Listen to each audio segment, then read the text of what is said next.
déclencher l'enregistrement, je ferai du filtrage à la fin. Ça, je m'embête plus. Bon, ben bonsoir tout le monde, hein, une fois. Alors, je suis trop content, on va démarrer une nouvelle session avec tout le monde. On va reprendre tout à zéro et on va... et plutôt, vous allez apprendre à vous servir de Blender. Alors, il y en a qui connaissent déjà un peu Blender, il y en a qui ne connaissent pas du tout. Moi, je vais me caler sur ceux qui ne connaissent pas du tout dans le groupe. Comme ça, ils me serviront de point de repère pour avoir personne à la traîne. Pour essayer. Alors, surtout quand vous captez pas, vous n'hésitez pas à m'arrêter. Hein, vous m'arrêtez, vous faites pousser des cris, vous écrivez dans le hangout pour me dire hop, hop, j'ai pas compris. Vous laissez pas larguer parce que c'est pendant les premiers cours que vous allez en apprendre le plus. Et c'est là où vous allez vous faire le plus impressionner, parce qu'en fait compte, si j'y suis arrivé, vous y arriverez aussi. Hein, c'est pas compliqué, de toute façon. C'est juste une question de travail. Hein. Si ça rentre pas du premier coup, bah, vous réessayez une deuxième fois. De toute façon, j'enregistre, donc je vais mettre ça en ligne. Donc Blender, alors normalement vous êtes censé avoir tous déjà téléchargé et installé Blender. Je vais l'ouvrir de mon côté. Et moi j'ai la dernière version, la release 2.76. En release 2, c'est la... Ah si, c'est bon. Ouais, excusez-moi. C'est bon. Désolé. Il est très fort ton micro d'ailleurs. Ah d'accord, attends. Tu devrais le baisser aussi tant qu'à faire. Ok. Assez... Ah voilà, c'est bon comme ça. Assez qui rentre en bougeant les meubles de la classe. Oui, désolé. Ah, c'est bon, ça marche. Nickel. Okay. Donc là c'est bon. Est-ce qu'il y a encore quelqu'un qui veut faire son test de micro avant qu'on lance le... Prenez vos points de repère, comme ça le prochain coup on sera bon. Bon, sinon vous écrivez, hein. On va pas se casser la tête.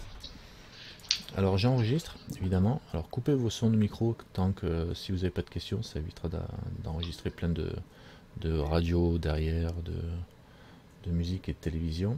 Et alors qu'est-ce que j'entends derrière là? J'entends quelqu'un qui parle. Alors je sais pas qui c'est. Non, j'entends plus personne, c'est bien. Donc voilà, bon, on démarre. Normalement, vous ouvrez votre Blender, comme ça vous allez voir la même chose que moi. Et normalement, vous allez retrouver ce qu'on appelle ici, quand on ouvre Blender, c'est c'est toujours difficile à prononcer, c'est le splash screen. Hein, bon, c'est un écran d'accueil dans lequel il y a ici des liens. Hein, c'est par défaut, hein, vous aurez le temps de regarder vous-même. Il y a des liens pour faire des donations parce que Blender, c'est un programme open source qui est gratuit. Mais bon, évidemment, comme il y a des gens qui travaillent dessus, c'est toujours bien de faire des dons pour les aider à se développer. Bon, il faut aller sur leur site. Hein. Quand vous cliquez là-dessus, vous allez arriver au bon endroit. La release avec les informations sur les derniers changements. Le manuel en anglais. Le site de Blender. Et pour ceux qui font de la programmation en Python, mais qui ne sont pas là actuellement, à mon avis. Les API références, les API pour la programmation. Parce que Blender est développé en Python, si je ne me trompe pas. Une menace a été détectée. Alors Barry, tu peux couper ton micro s'il te plaît.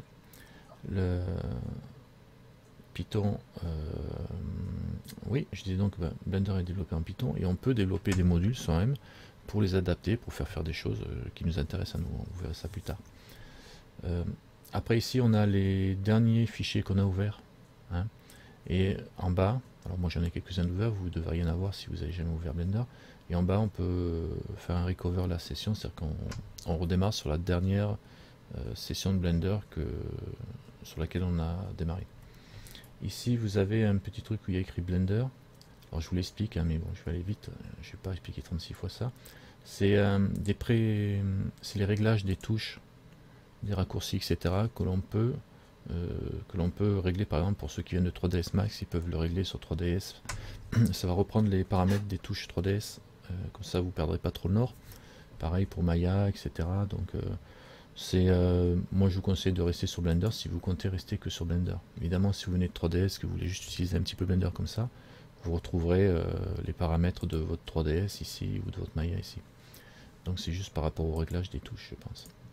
Ici vous avez les versions plus précises et la date de sortie de votre Blender que vous venez de faire. Et sinon ici en gros vous avez la release écrit en gros Blender avec une petite image. Voilà pour le splash screen. On fait disparaître en cliquant à côté. On peut le faire apparaître si on veut aller dans Aide ici et on clique ici. Voilà. vous pouvez le retrouver. D'accord? Si vous avez envie de revoir. Donc tout ça, vous aurez ça sur le directement dans la vidéo, vous pouvez le voir. Après, bon, on arrive sur ça. Quand vous ouvrez Blender, hein, vous arrivez sur cette fenêtre. Alors la fenêtre de Blender, c'est pas compliqué. Elle se compose d'une grande zone ici, on appelle ça le viewport, enfin grosso modo ça va être la scène de travail. Ça va être la scène dans laquelle vous allez travailler, dans laquelle il y a déjà un cube par défaut. Il y a une caméra ici, là, une caméra qui est par défaut. Ici vous avez un objet, là c'est un cube, vous avez une petite lampe qui est ici, d'éclairage qui est là. Ça c'est la scène. Au fond vous voyez une espèce de grille, ben, c'est la grille, le plan de travail avec la grille, qui vous sert de repère dans l'absolu de l'espace de Blender, sinon on serait un petit peu, on n'aurait pas de repère à fin de compte. Et si vous remarquez ces grilles, il y a une ligne verte et une ligne rouge qui la coupe en deux. C'est les repères d'axe de notre zone de travail. Alors si je regarde, quand je clique sur que je fais un clic droit sur mon objet, ici, on voit aussi un petit curseur 3D qui est au centre. Si je fais un clic gauche, là, voilà, il y a un petit curseur 3D ici. Quand je clique, hop, il se bouge, il se passe à un autre endroit. D'accord? Ça, ce qu'on appelle le petit rond avec la croix, là, c'est le curseur 3D.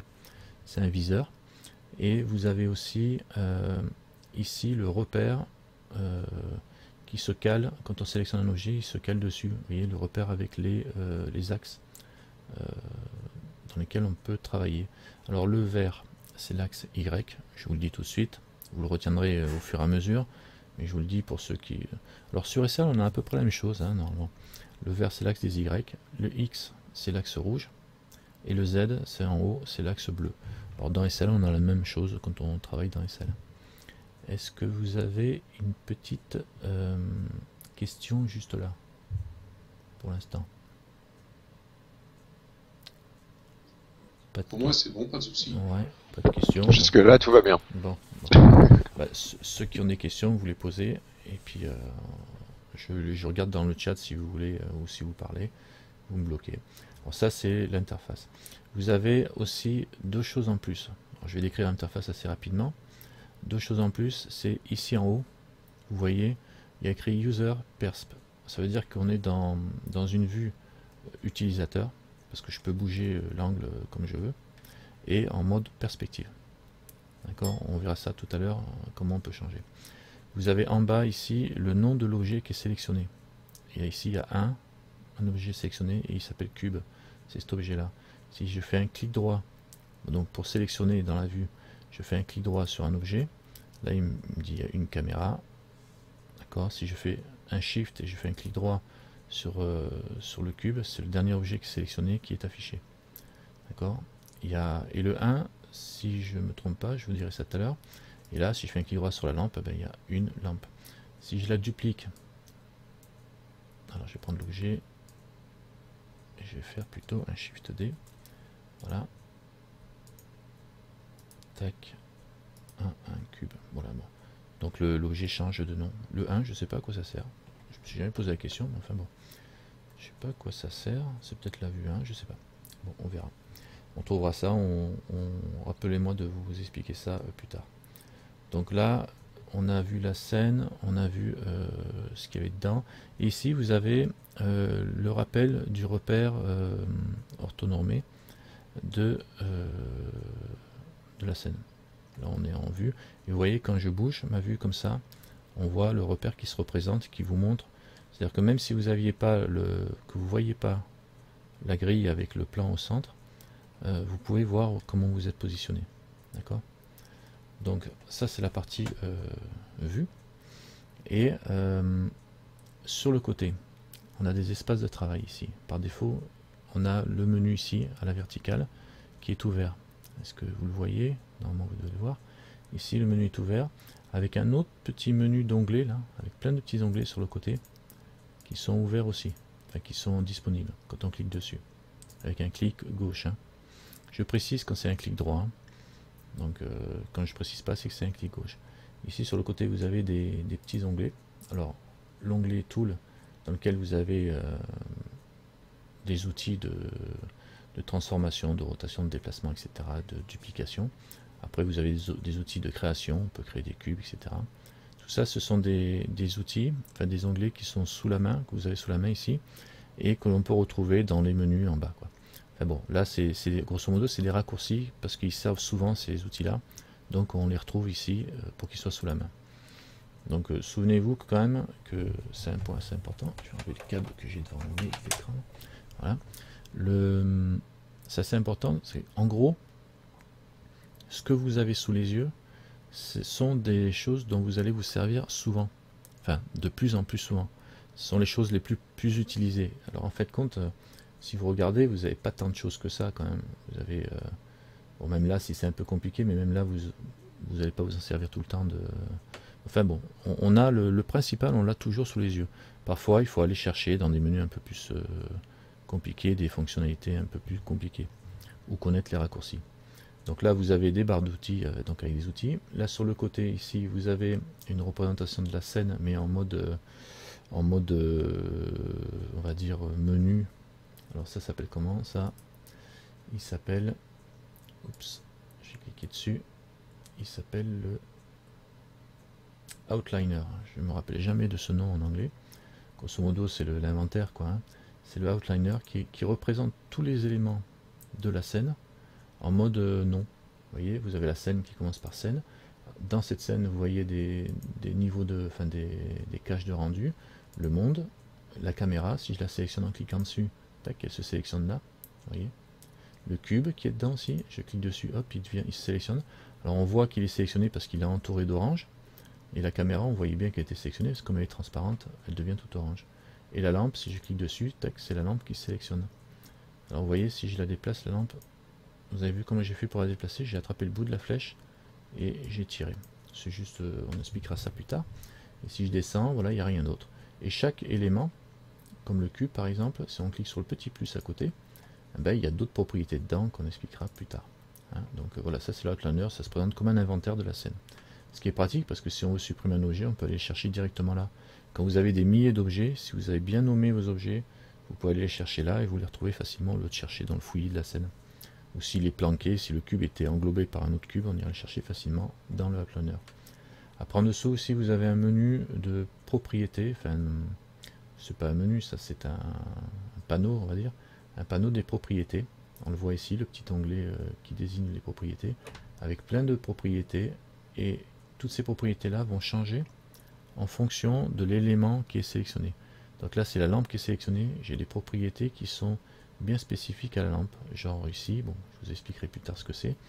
Là, on a des paramètres de lampe avec le sun, le spot, le soleil, une lampe en point, etc. Si j'ai le cube, si je clique là, c'est le cube qui est sélectionné. On voit que j'ai des propriétés différentes qui viennent, enfin, qui sont réservées pas qu'au cube, mais qui sont réservés aux objets, hein, aux objets type mesh. D'accord. Donc là, des propriétés de matériaux, des propriétés de modificateurs, etc., des data, etc. Bon, il y a plein de trucs qu'on va voir. Donc vous affolez pas tout ça, pour l'instant on va pas trop s'en occuper, et on verra la suite. Après, si on regarde en bas, ici la troisième partie du bas, ici vous avez une ligne de temps. À la limite, on va pas s'en servir, donc je vais pas vous en parler tout de suite. Mais c'est une ligne de temps dans les animations, donc elle est présente au début. On apprendra tout à l'heure comment effacer cette partie-là pour gagner un peu de place sur l'écran et comment redimensionner les fenêtres. D'accord. Et donc dans ce qui nous intéresse, en fait, c'est la partie, cette ligne ici, là, où on a les menus avec, en commençant ici, on va remarquer que ce petit onglet, là, enfin, vous voyez le petit carré que j'ai ici, on l'a en fait compte sur chaque petite fenêtre, c'est des fenêtres ça on va dire. Chaque module, on l'a ici aussi. Si je clique dessus, vous voyez, j'ai tous les menus qui sortent. Là, si je clique dessus en bas aussi, j'ai la même chose. Et je l'ai aussi, si je regarde ici aussi, vous voyez, ça aussi c'est une autre fenêtre. Je clique dessus, il y a tous les menus qui sortent.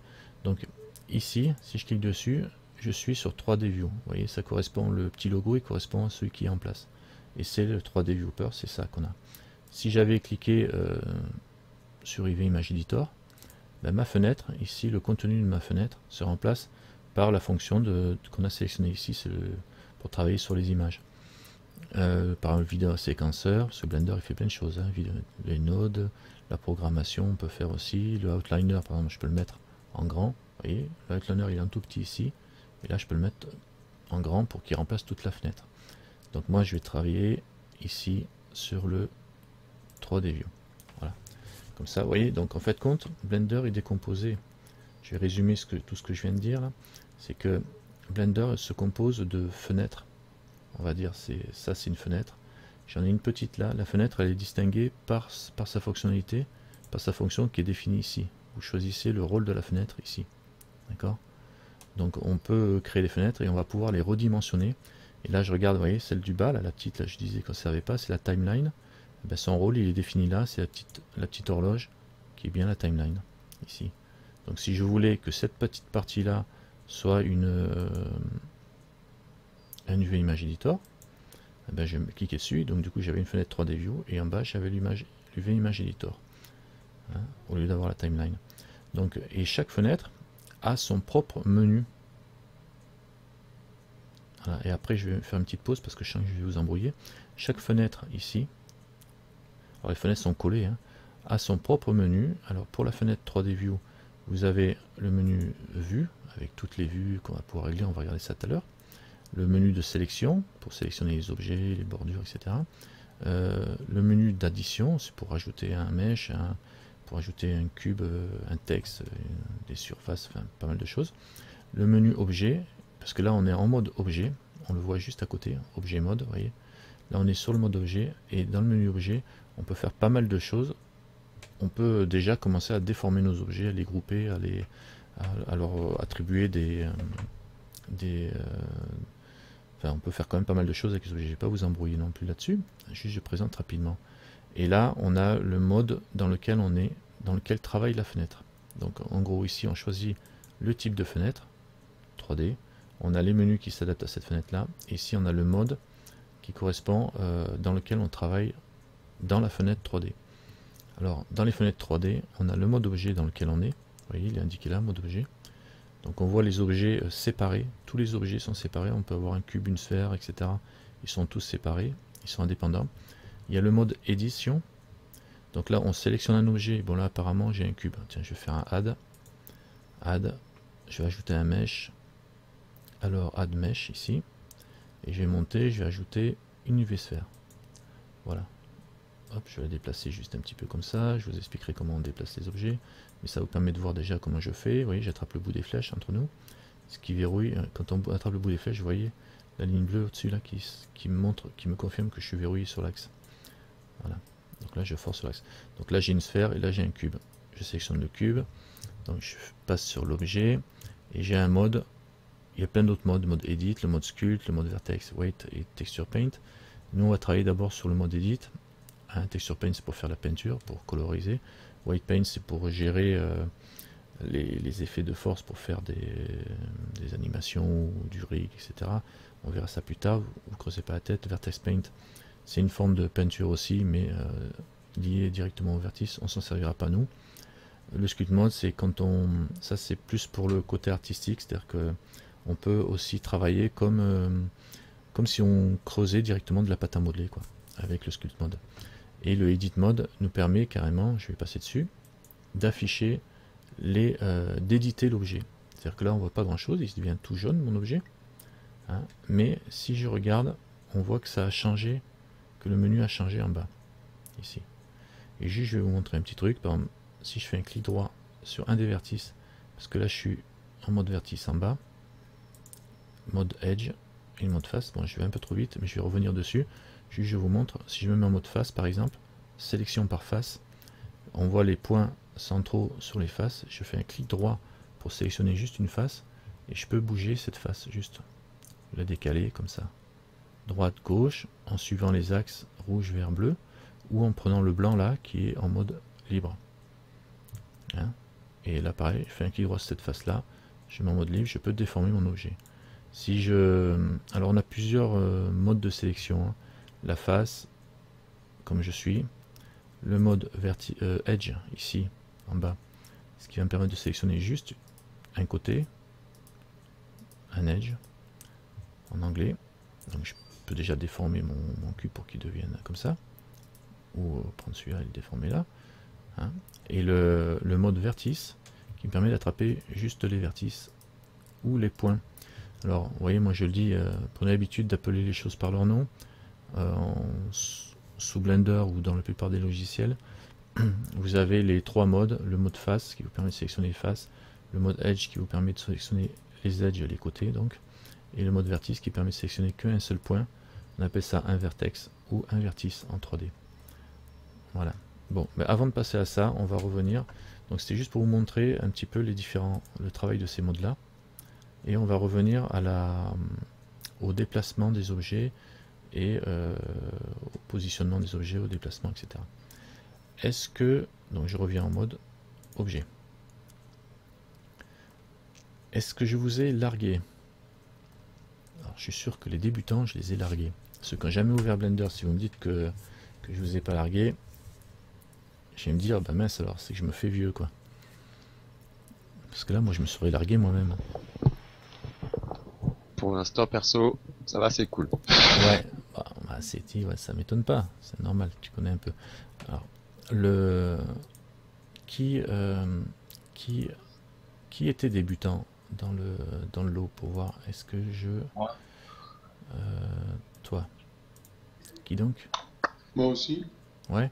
Bon, alors, est-ce que ça va? Est-ce que ça vous paraît clair pour l'instant? Ce que je vous ai montré, ce que je vous explique. Oui, bon, ça va.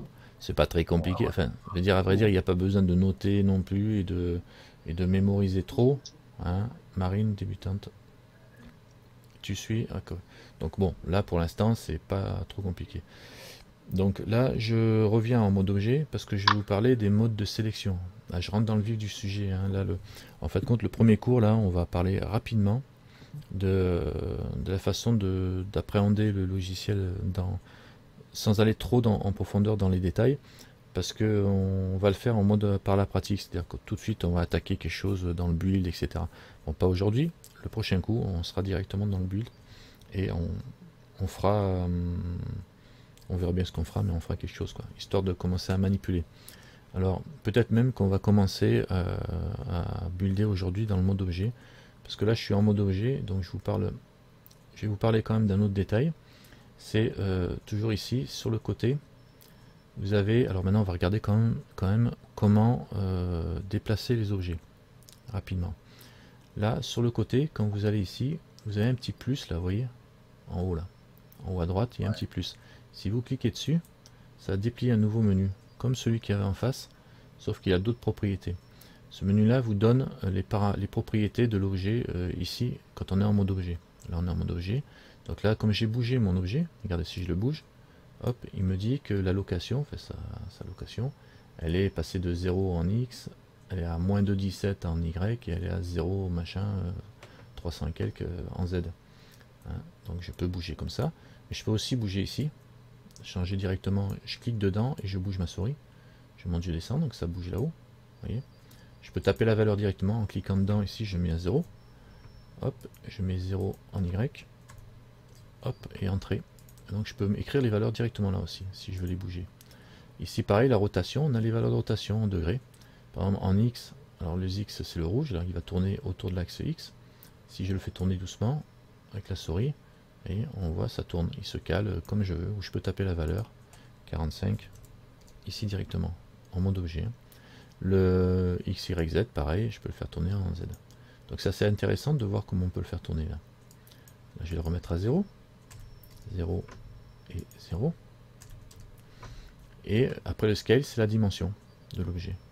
Je peux agrandir l'objet en X, en Y, comme ça, avec les valeurs, ou en Z, pareil, avec les valeurs. Alors ça, c'est la façon de le faire en tapant directement les valeurs ici. Le scale, c'est une proportion par rapport à la taille qu'il fait d'origine. C'est-à-dire que si je fais 2, il ne va pas faire 2 mètres. 2, 2 et 2.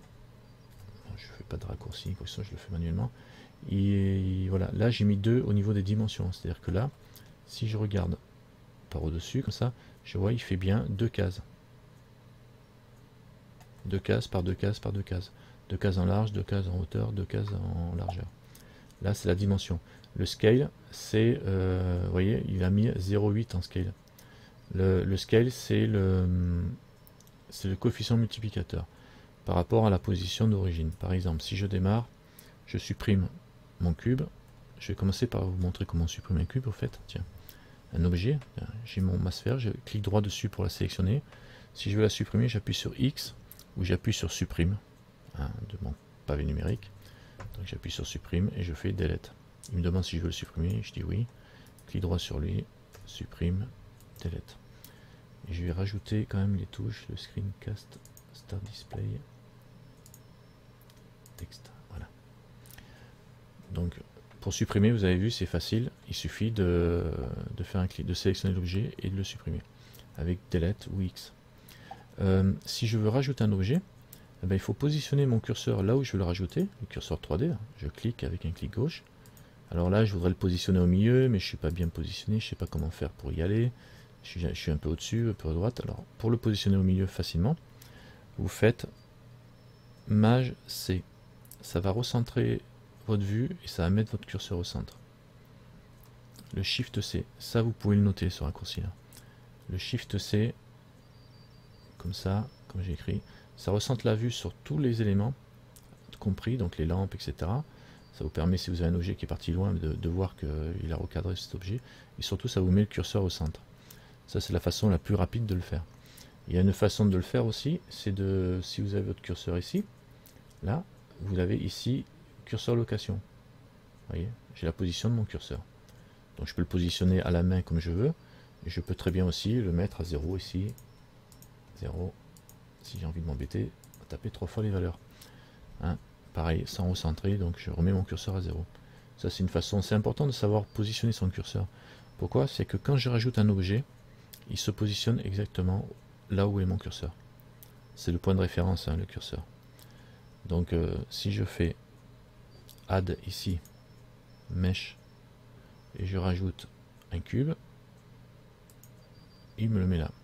Alors add, il y a un raccourci clavier, d'ailleurs quand je mets ma souris dessus, il s'affiche, c'est Shift A.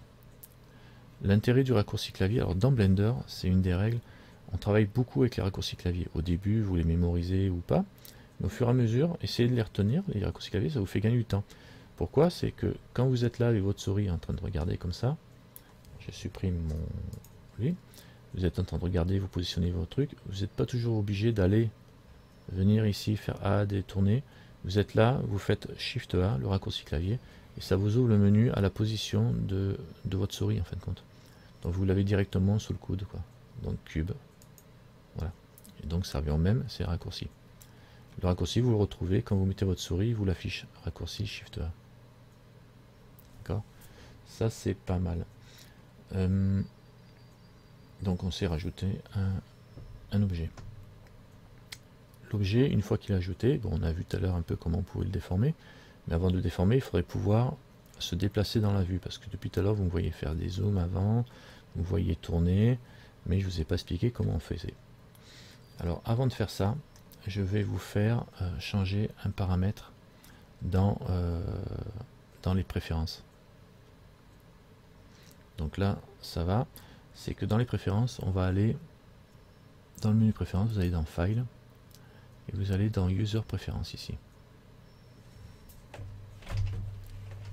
Ça va être le réglage un petit peu pour travailler plus à l'aise. Vous allez dans les User Préférences. Quand vous êtes dans les User Préférences, ça ouvre une petite fenêtre. Il va y avoir quelques bricoles à changer au début. Donc je vais dans l'interface, ici. Ici, est-ce que je vais changer quelque chose? Tiens, je vais faire une chose, je vais me remettre d'origine. File. Load Factory Setting. Vous voyez, quand je fais Load Factory Setting, ça va me remettre à 0 de chez 0. Hein. Voilà, Load Factory. Voilà, je me retrouve d'usine comme quelqu'un qui vient d'installer Blender. Alors, File, je vais dans User Préférences.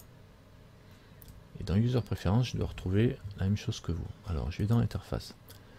On va regarder ici dans le Display, Tooltip, etc. Je vais laisser ça d'origine. Hein, on laisse tout pareil. Viewport manipulation, les view manipulation, je vais laisser ça aussi pour l'instant. Alors j'aime bien cocher Rotate Around Selection. de façon à ce que ça tourne autour de l'objet qui est sélectionné. Ouais. Est-ce que vous avez réussi à... oui. Ouvrez, est-ce que vous avez réussi à ouvrir le menu préférences? Oui.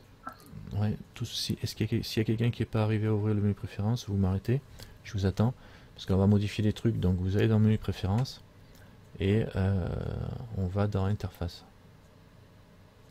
D'accord, hein. C'est surtout ceux qui ne sont pas arrivés qui me disent hop hop hop, attends-moi. Vous allez dans interface. Interface, vous cochez rotate around selection. C'est très pratique parce que là, par exemple, je clique sur lui. Si je tourne, il tourne autour de la caméra. Si je clique sur lui, il tourne autour du cube. C'est très pratique, c'est la sélection qui fait. Sinon, on est toujours obligé de tourner autour du curseur et c'est un petit peu. Moi, je trouve que c'est plus pratique de tourner autour de la sélection. Après, c'est une question d'habitude. Si ça vous plaît pas, vous le changerez. Zoom to mouse position, je vais le laisser comme ça ou non, je vais le cocher aussi, j'aime bien. C'est-à-dire que là, ça vous permet de zoomer là où est votre souris. Vous voulez zoomer vers lui, c'est bon. Je mets la souris là. Là, ça zoome vers lui parce que j'ai la souris dessus. Si je veux zoomer vers la caméra, ça zoome vers la caméra. Vous voyez, les modifications sont prises en compte immédiatement, hein, quand vous cliquez. Donc ça, c'est bien pratique aussi le zoom around sélection. Donc je peux le cocher. Si ça vous plaît pas de travailler comme ça, vous pouvez ne pas le cocher, c'est pas un problème. C'est pas essentiel. Dans editing. Alors objet data, tout ça pour l'instant je vois pas des choses à changer. Smooth stroke, ça non plus, tout ça je change pas. Grease pencil, je change rien. On va laisser tout ça par défaut. Texte, duplicate data, tout ça on verra plus tard, ça n'a pas d'importance pour l'instant. Dans input, voilà, ça c'est le menu d'entrée, ça va nous servir. Moi je coche toujours Emulate 3D bouton mouse. Ça je le coche. Je le coche pourquoi? Parce que ça permet de simuler les souris qui n'ont pas 3D boutons. Donc du coup, on peut serrer les touches Alt. Il ne le dit pas là? Si, voilà. Le Alt et le clic gauche de la souris, ça va remplacer... Bon, vous allez voir quand il est coché. Alors pas coché. Si je fais pour tourner, je suis obligé d'enfoncer mon bouton central de la souris pour faire ça, ce que je suis en train de faire. Je zoome avec la roulette de la souris.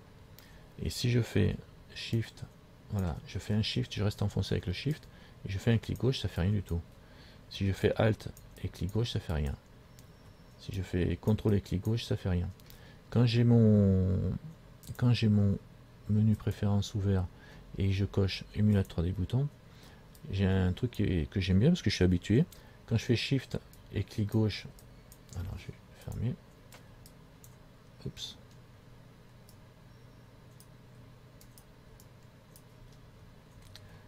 Alt.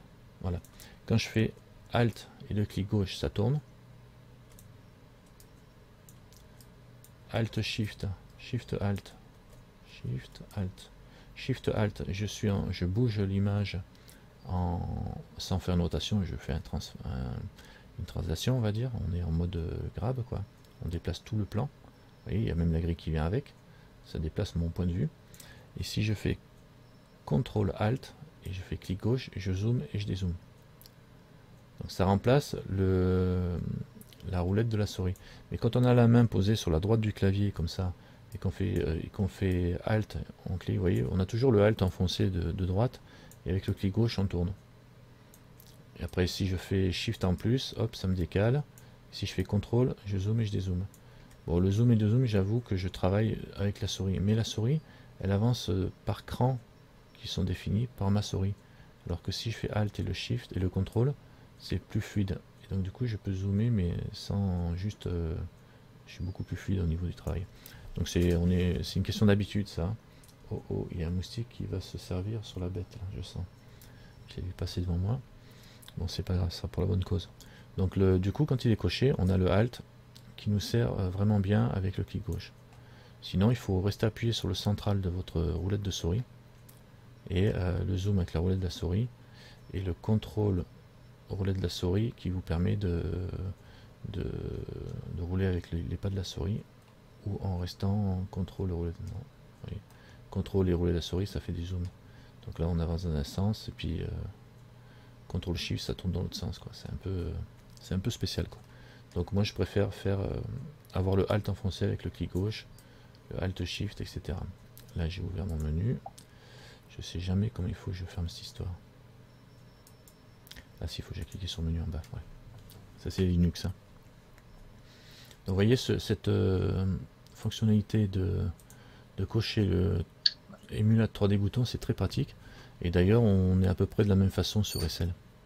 On a la même façon de travailler sur SL, donc c'est pratique.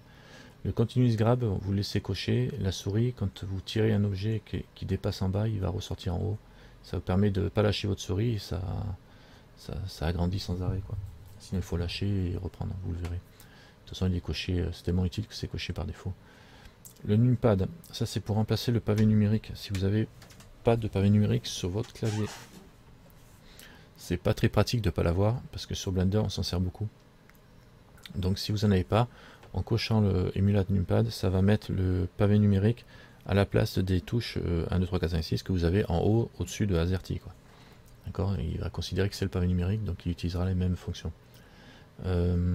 Ça, si vous avez une orbite au niveau du trackball. Donc là, on ne touche pas. Walk, fly, ça c'est d'autres trucs, on verra ça plus tard. Donc là, c'était le plus important, c'était ça à cocher. Après, dans les add-ons, en add-on, le seul truc que je vous ferai rajouter pour l'instant, on verra plus tard. Je vais rien vous faire rajouter pour l'instant, on verra plus tard. Si je vais vous faire rajouter un add-on quand même, histoire de vous montrer. Le look tool, voilà, c'est ce que j'allais dire. Je vais vous faire rajouter un add-on quand même qui est bien sympa. C'est le look tool. Et donc, puis ça vous fera ajouter, ça vous montrera comment on ajoute un add-on. Donc dans add-on ici, vous allez aller le chercher parce que les add-ons ils sont déjà tous préchargés, sauf certains qui sont à acheter ou il y en a des gratuits qu'il faut les télécharger. On verra ça peut-être une autre fois. Donc un add-on ici, je vais dans l'outil de recherche des add-ons qui existent déjà. Donc il y a les add-ons officiels, les add-ons de la communauté ou ceux qui sont en mode test, en bêta. Donc les tests ils sont pas trop stables, pas toujours du moins. On laisse cocher donc officiel et communauté. Et vous tapez ici dans la recherche, vous tapez loop, L-O-O-P. Et donc du coup il vous sort que l'add-on qui correspond Mesh Loop Tool. Et pour l'activer, eh ben, vous cliquez dessus ici. Voilà. À partir du moment où c'est cliqué, il est activé votre add-on. Donc du coup on le retrouve, si je regarde, Tool, sauf que c'est pas dans ce menu là, c'est en mode edit qu'on le voit. Bon, enfin bon, il est activé. On va aller dans les thèmes. Alors les thèmes, vous pouvez vous amuser, mais pas trop parce que vous allez mettre un peu la panique. Ça vous permet de régler les couleurs, etc. de votre système. Il y a des thèmes qui sont déjà tout faits et qui sont sympathiques et que vous pouvez télécharger et activer dedans. Installer un thème ici. Donc il faut rechercher sur internet les thèmes pour Blender. Et il y en a qui sont connus, qui sont très utilisés, qui permettent de travailler, qui sont peut-être plus plaisants pour le travail, ça dépend des goûts. Moi je reste en mode standard pour que vous ayez le même au début. J'ai déjà fait des vidéos sur les changements de thème, enfin bon c'est pas grave. Donc là on peut tout changer, et par contre si vous changez un peu trop les paramètres, genre le outline, vous mettez une couleur rouge dessus, etc. Enfin vous changez trop les paramètres et que ça vous plaît pas. Par exemple, vous voyez ici sur le côté vous avez User Interface, donc ça c'est l'interface utilisateur. 3D View, voilà. La grille elle est foncée. Si je la veux en rouge, voilà, je la mets en rouge lumineux. Voilà, j'ai une grille rouge lumineux. Bon, si au bout d'une heure j'ai tellement changé les thèmes que j'arrive plus à m'y retrouver, je peux toujours faire un reset défaut thème. Et là il revient en mode normal. Donc ça c'est une chose. Après dans File, ici, je vais pas vous faire changer les trucs pour l'instant. On aura des choses à changer dans ces coins là. Le seul truc c'est le save version. Je vais vous demander de cocher, d'en mettre 2-3. Comme ça vous sauvegardez 2 versions. Vous sauvegardez 2 versions de votre travail chaque fois que vous enregistrez un fichier. Au début c'est intéressant. J'avais mis 32 moi. Non.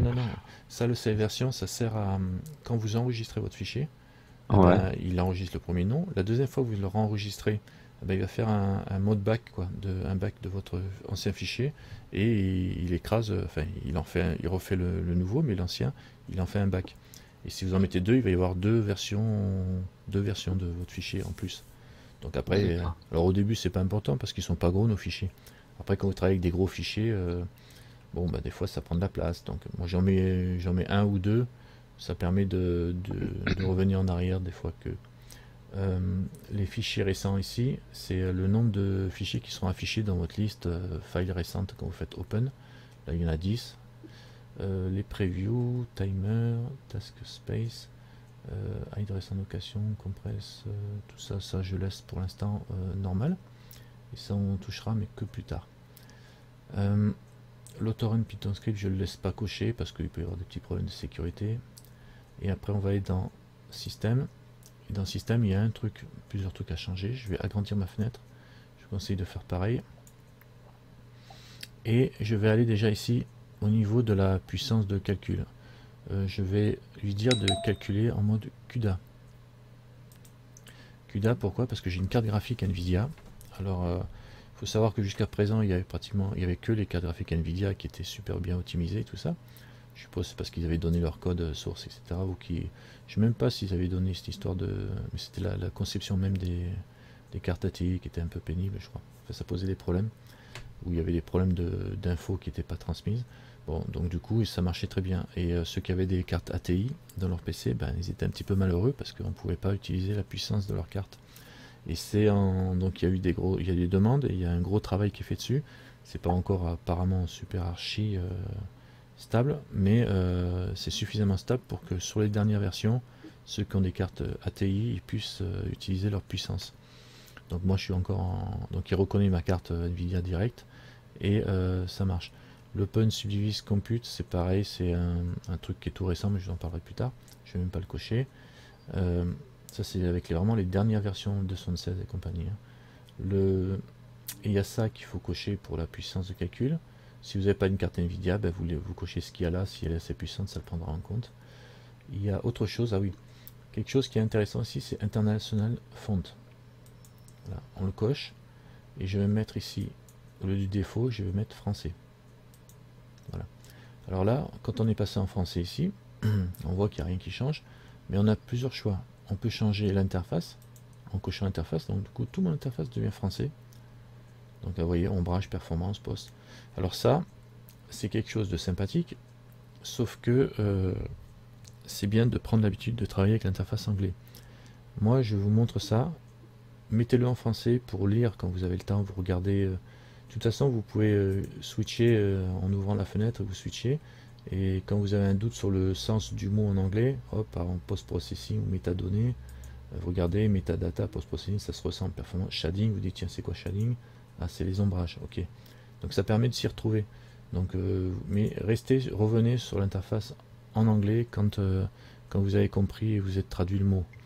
Parce que c'est une bonne habitude, surtout que tous les tutos qui existent sur le net, eh ben, les gars, ils les ont mis évidemment avec les interfaces en anglais. Et si les gars, s'ils parlent pas en français, qu'ils parlent en anglais ou en espagnol ou en ce que vous voulez, c'est plus facile de suivre déjà en reconnaissant le mot sur lequel il clique. Si vous êtes habitué à voir ombrage ici, vous ne savez pas qu'ombrage c'est shading en anglais, quand vous allez voir le gars cliquer sur shading, vous ne saurez même pas sur quoi il clique, quoi.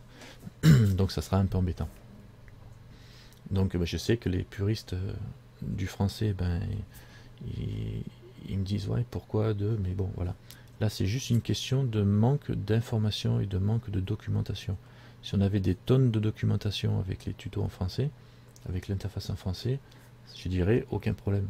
Sauf si vous voulez travailler dans d'autres boîtes. Surtout que c'est un clic pour le changer. Donc au début, switchez. Vous passez d'un à l'autre. Quand vous cherchez, ça vous donne les informations et c'est plus simple pour enregistrer les possibilités de travail quand vous êtes là. Voyez. Et en attendant, moi je vais rester en anglais. Je vais juste ajouter ici les tooltips et je vais cocher tooltip. Alors les tooltips, c'est les petites bulles d'aide. Quand je me mets là, il y a une petite bulle d'aide qui s'ouvre. Méthode utilisée pour afficher les images à l'écran. Voilà, alors ça ne me traduit pas en français, mais le texte est en français quand ça a été traduit. Vous voyez, data, je vais dessus, et là ça m'affiche transférer les couches de données, donc ça me donne des infos. Maintenant, si je mets le truc en machin, données, voilà, il y a transfert de données, là c'est data transfert, data. Bon, ça reste clair. Surtout si on a un doute, on peut mettre le tooltip, et dans le pire des cas, vous venez là, puis vous changez l'interface histoire de vérifier. Et les new data, ben pareil, traduire les noms des nouvelles données quand on en a ajouté, créé. Ouais, ça c'est moi je le mets pas parce que ça fait des traductions en français apparemment des mots que l'on peut mettre. Ça m'arrange pas forcément, je préfère contrôler ce que je fais, quoi. Si je veux l'écrire en anglais, je l'écris en anglais, quoi. Pas obligé qu'il me traduit tout. Ou alors je sais que j'ai pas compris à quoi ça servait ça. User preference, use translate. On fait voir en mode anglais, qu'est-ce qu'il dit? Il dit translate new data name. Voilà, quand on ajoute, qu'on crée quelque chose de nouveau, ben, il va le traduire. Donc je préfère le laisser dans le comme je l'ai mis moi.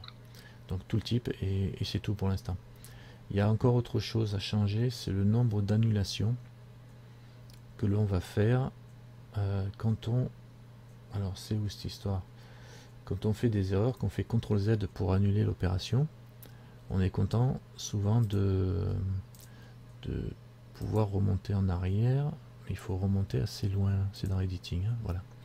Dans Editing, alors ici, Global Window, hein, Window pour effacer, donc là on a le Global Window, et on a le nombre de maximum d'états dans lequel on peut remonter, il y a 32.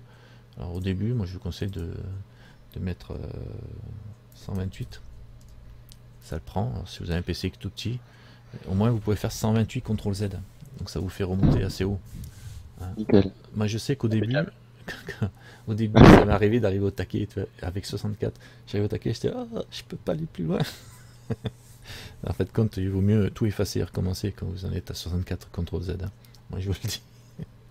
Ouais, moi aussi, maximum. Ah ouais, désolé. Alors pour mettre, on a fait des clics et des dans, clics et des clics avant de se rendre compte. vous mettez 256 si vous voulez, voilà, comme ça vous êtes au max. D'accord, memory limite, la 0 c'est illimité, donc c'est-à-dire que chaque fois que vous stockez en mémoire une opération, il va stocker 256 opérations.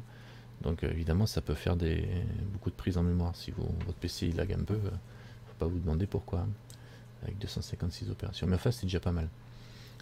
Ici, Enter Edit Mode, c'est quand on crée un objet. Hein, vous créez un nouvel objet, pouf, vous vous retrouvez en mode Edit. Direct pour le travailler en mode Edit.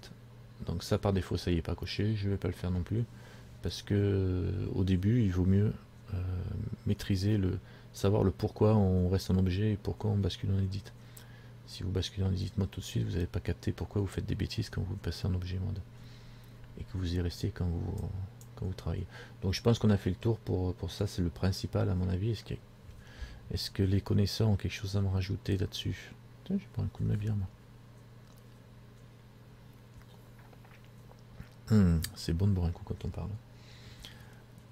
Allez, est-ce que vous avez des questions? Non, c'est bon, moi, pour l'instant.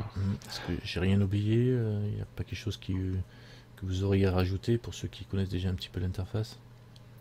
Non, du tout. Enfin, moi, perso, t'as tout bien expliqué, quoi. Qui vous paraît important, non? S'il recommence tout depuis le début. D'accord, alors, j'efface, je recommence. Alors, Blender, c'est une machine qui a été fabriquée. Ah bon, je m'arrête, ok, ça va. Ouais, moi c'est juste le tooltip, là, lequel que c'est, là. J'ai pas compris. Le tooltip. Je sais pas, là, Attends, dans... Ah, le loop tool. Oui, c'est quoi? J'ai pas compris. Tu peux l'écrire? La donne? La donne. Oui, dans la donne, c'est lequel? Loop tool. Je te l'écris. Alors, add-on. Écris-le parce que je comprends pas. Ah, loop tool, ok. Voilà. En haut, je tape loop juste, L-O-O-P. Oui. Et puis ça te ouvre direct, ça te met juste loop tool. Tu tapes loop direct, il y a que du temps. Et tu le coches pour qu'il soit validé. Alors les modifications qu'on fait là-dedans, hein, il faut les sauvegarder. Okay. C'est bon. Alors les modifications, on les sauvegarde en faisant c'est bon. Save User Setting ici. Ok, c'est alright pour moi. Alors vous cochez Save User Setting et puis tout est sauvegardé. Tout ce que vous avez modifié est sauvegardé par défaut. D'accord. Il faut le faire quand même parce que sinon on oublie de le faire. Ok. Voilà. C'est alright. Ok, ça roule. Alors bon, là merci. on a fait le petit tour. Ouais, c'est bon. Donc les loop tools c'est important parce que regardez, vous allez voir. Je vous montre en vitesse. Ça se passe en mode edit. Donc, le mode edit c'est le mode dans lequel on travaille à 99% du temps. Alors il y a un mode objet qui permet de sélectionner les objets séparés, mais nous on travaille souvent en mode edit. Et là, quand on est en mode edit, vous voyez tous les outils là qui sont ouverts à la place de ceux que j'avais. Regarde, je passe en mode objet. Alors pour passer de edit ici à objet, plutôt que de m'embêter à basculer ici avec la souris et puis de revenir chaque fois en bas, c'est embêtant. Il y a la touche tabulation. Si j'appuie dessus, tac, je bascule d'edit à mon objet. Et vice versa. Tab, ça me fait switcher d'un mode à l'autre. C'est super pratique, hein. Je vous le dis parce que là, c'est, on a toujours la main à côté du, avec le pouce sur le Alt, ben vous aurez l'index sur le tab hein, pour basculer, mais bon, c'est pratique, c'est facile à repérer. Alors quand on est en mode edit, le loop tool que j'ai coché, il se retrouve ici, là-dedans, quoi. Sauf que là-dedans, il est en bas. Je descends, vous voyez, on peut se servir du petit menu. Il se retrouve ici en bas. Et il est complètement replié sur lui-même. Donc je clique sur la petite flèche noire là, et tac, ça me déplie encore, mais il est plus bas. Et là, on voit la suite. Et là, on peut faire des ponts, des cercles, des curves, plein de trucs. Donc c'est un outil assez intéressant. Et l'history, c'est avec les CTRL Z qu'on peut faire ici, une de Rodo. Hein, mais on va voir les raccourcis clavier. Hein. Donc, grosso modo, on a les raccourcis clavier pour éviter d'aller fouiner dans les menus. La plupart du temps, on a les raccourcis clavier. Si vous n'en souvenez pas, vous pouvez les chercher directement sur les côtés ici, hein, avec tous les onglets, etc. Bon, je voulais vous parler d'autre chose. Oui, super important. Je reviens en mode objet. Hein, parce que le mode edit, on verra ça plus tard. Donc, je reviens en mode objet. Oui, c'est vrai, comme il a enregistré, vous pouvez toujours venir. Les deux premiers cours, c'est vrai que c'est un petit peu dense, c'est vrai. Mais vous pouvez regarder tranquillement, vous essayez, vous revenez, vous regardez, et puis voilà. Donc il y a une chose aussi, on est dans cette interface là, et comme je vous expliquais tout à l'heure, c'était une fenêtre définie par sa petite icône de propriété de fenêtre. Donc moi ce qui m'intéresserait par exemple dans la fenêtre de 3D, attendez, avant de vous parler de fenêtre 3D, etc., je vais vous dire comment on a vu, hein, en faisant Alt et le clic gauche, on peut tourner, la roulette de la souris pour zoomer, d'accord, le clic droit sur un objet pour sélectionner, on l'a vu tout ça, donc ça c'est bien.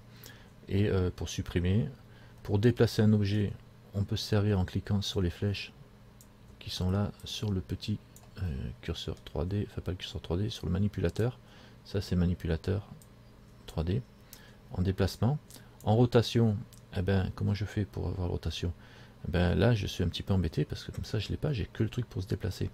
Mais si je regarde en bas sur la petite barre, comme je vous ai dit, on a tout sous les yeux en fin de compte. Hein. Sur la petite barre en bas, ici, qui est liée à la fenêtre de vue 3D, en objet mode, ici on voit notre petit manipulateur. Si je clique dessus, hop, il disparaît.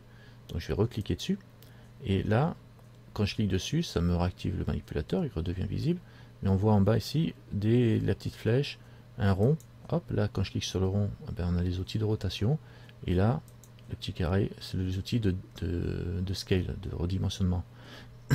Et je peux en sélectionner plusieurs à la fois en cliquant sur le shift, en maintenant le shift appuyé. Donc je peux prendre le scale et machin, et puis les trois là. Enfin, je prends les trois. Donc là j'ai les trois enclenchés. Et donc je peux attraper la flèche pour déplacer. Je peux attraper ici pour le faire tourner. Vous voyez, je tire ma souris pour être plus précis.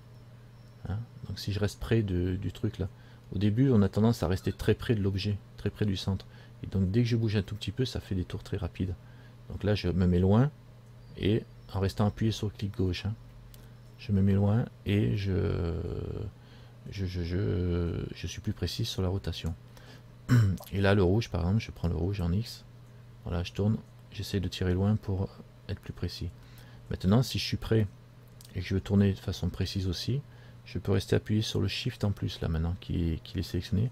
Je fais shift et là je tourne, je fais plusieurs tours pour tourner. Là je suis en mode super divisé par 10 là. Vous voyez la rotation comme elle tourne doucement, parce que j'ai le shift enfoncé.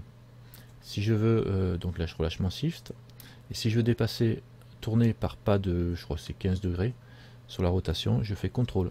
Et le CTRL, tac tac tac tac tac, vous voyez les pas, c'est pas du 15 degrés ça, à mon avis c'est du 2 degrés ou du 1 degré 5, je sais plus exactement, mais c'est un pas qui est beaucoup plus serré. C'est peut-être du 15 degrés là, mais et si je fais shift avec le pas, ben, j'ai un pas qui tourne, mais aussi en mode, j'ai le cran mais en mode super divisé par 10 quoi. D'accord, donc il doit y avoir du 15 degrés et du 1 degré 5 en divisé par 10. Donc ça devient super intéressant là, on commence à manipuler. Donc ça c'est pour les rotations, essayez, vous allez voir, c'est avec le shift, quand vous êtes en déplacement c'est pareil, j'attrape la flèche bleue. Là je suis en libre, donc je me déplace comme ça. Si je fais Shift, ben, j'avance et ça avance tout doucement, donc c'est beaucoup plus précis. Et regardez le continuous grab dont je vous parlais tout à l'heure, ma souris je la prends, je la lâche pas, je vais arriver en haut, et tac, elle est en bas, et elle remonte, je continue à monter, je lâche rien, vous voyez. Ça c'est le continuous grab qui permet de sortir de l'écran, de continuer, très pratique aussi. Et si je lâche le shift, je suis bien. Si je fais le contrôle, pareil, il va avancer de pas en pas, qui correspond au pas de la grille. Et ça correspond à la case de la grille. Chaque pas il correspond à une case. D'accord, ça c'est pour les déplacements, les rotations avec le shift. Et le scale, ben le scale c'est le... Je vais désactiver les deux autres. Celui-là, scale. Ben là c'est pareil, on peut agrandir dans un sens ou dans l'autre. D'accord, sur l'axe des X ou des Y. Et pareil avec le shift, on peut être... oups. Voilà, je prends l'axe d'abord, je fais shift, et ça va doucement pour agrandir. Et contrôle, pareil, ça va avancer avec des pas. Alors je prends l'axe, et je fais contrôle, tac, tac, tac, tac, tac. Il y a des pas à chaque cran. Donc ça c'est juste les... par rapport au manipulateur ici. D'accord, c'est pour faire tourner l'objet comme on voulait. Alors, bon, je suis pas arrivé à vous dire quand même ce que je voulais vous dire. C'était, je vous parlais de ces fenêtres. Et si je veux avoir, prendre ma fenêtre, si je voulais prendre ma fenêtre et la diviser en deux, par exemple pour avoir deux vues séparées. Bon, souvent vous allez travailler avec une seule vue quand vous êtes en vue 3D, mais ça peut être intéressant de travailler avec plusieurs vues. Alors il y a déjà un premier raccourci clavier qui vous permet de basculer en vue comme en dessin 3D. Je crois que c'est CTRL ALT Q. Voilà. Le CTRL ALT Q vous bascule dans ce format là. C'est un format de fenêtre sur une seule fenêtre en fin de compte. Et quand je tourne côté 3D là, je vois ici dans ma fenêtre la vue 3D avec en perspective. Et ici j'ai les trois vues en orthonormé. Et en orthonormé, pourquoi? Parce que je suis en vue de face, par exemple, orthonormé. Ici. C'est-à-dire qu'on n'a que les deux axes ici, qu'on voit. On est en vue de face. On est ici en vue de dessus, c'est écrit top ortho. Hein, et ici en right ortho. Alors le droite ortho. Et on voit bien ici le repère qui est concerné. En YZ, ici, on les voit. XZ et YX. Et c'est bien parce que si je l'agrandis, vous voyez, je peux travailler ici, dans cette vue-là, et faire et agrandir. Alors par contre, j'ai pas le repère ici. Je vais cliquer, mon repère, voilà. Et agrandir ici, et ça bouge sur les trois vues. Et on voit dans les trois vues mon truc qui se déplace, quoi. Ou le redimensionnement, je lui donne. Par exemple, je peux travailler ici. C'est pas pratique parce que j'ai un objet qui est pas à plat. Donc je vais supprimer mon objet. Supprime, voilà. Je vais mettre mon curseur au centre. Comment on fait pour mettre le curseur au centre? Je vous expliquais tout à l'heure. Shift C. Voilà, Shift C. Alors, je me mets au centre ici. Donc du coup, il me recentre toute la vue. Il me rappelle ma caméra. Donc là, je vais redéplacer ma vue pour la ramener un peu au centre pour être bien. Donc là, je fais comment? C'était je sais ça. Là, je fais Alt Shift. Je clique et je déplace. Clic gauche hein, et je ramène tout. Comme ça, je ramène au centre mon point ici dans ma fenêtre. D'accord, le Alt enclenché et le Shift enclenché et vous bougez. Ça vous permet de recentrer vos vues comme vous voulez. C'est pour ça que c'est intéressant d'avoir la chose enclenchée. Ou alors vous faites le Shift et le clic central de votre souris. Shift, clic central de la souris. En fait, compte le Alt il remplace le clic central de la souris. Hein, Shift, Alt et vous êtes bon. Et moi, comme j'ai une clic centrale de souris qui est plutôt dure, c'est un peu pénible. Donc là, je vais rajouter, comme j'ai mis mon curseur au centre, donc on voit bien dans les trois dimensions qu'il est bien au centre. Je vais rajouter en faisant Shift A, ou alors je vais dans A d'en bas, et je vais mettre une UV sphère. Non, je vais mettre un cylindre. Tiens, ça va changer. Et là, comme ça, on verra bien dans toutes les dimensions comment on est, quoi. Vous voyez, j'ai un cylindre vue de dessus, vue de face et vue de côté. Et là, en vue perspective. Vous voyez, on voit bien.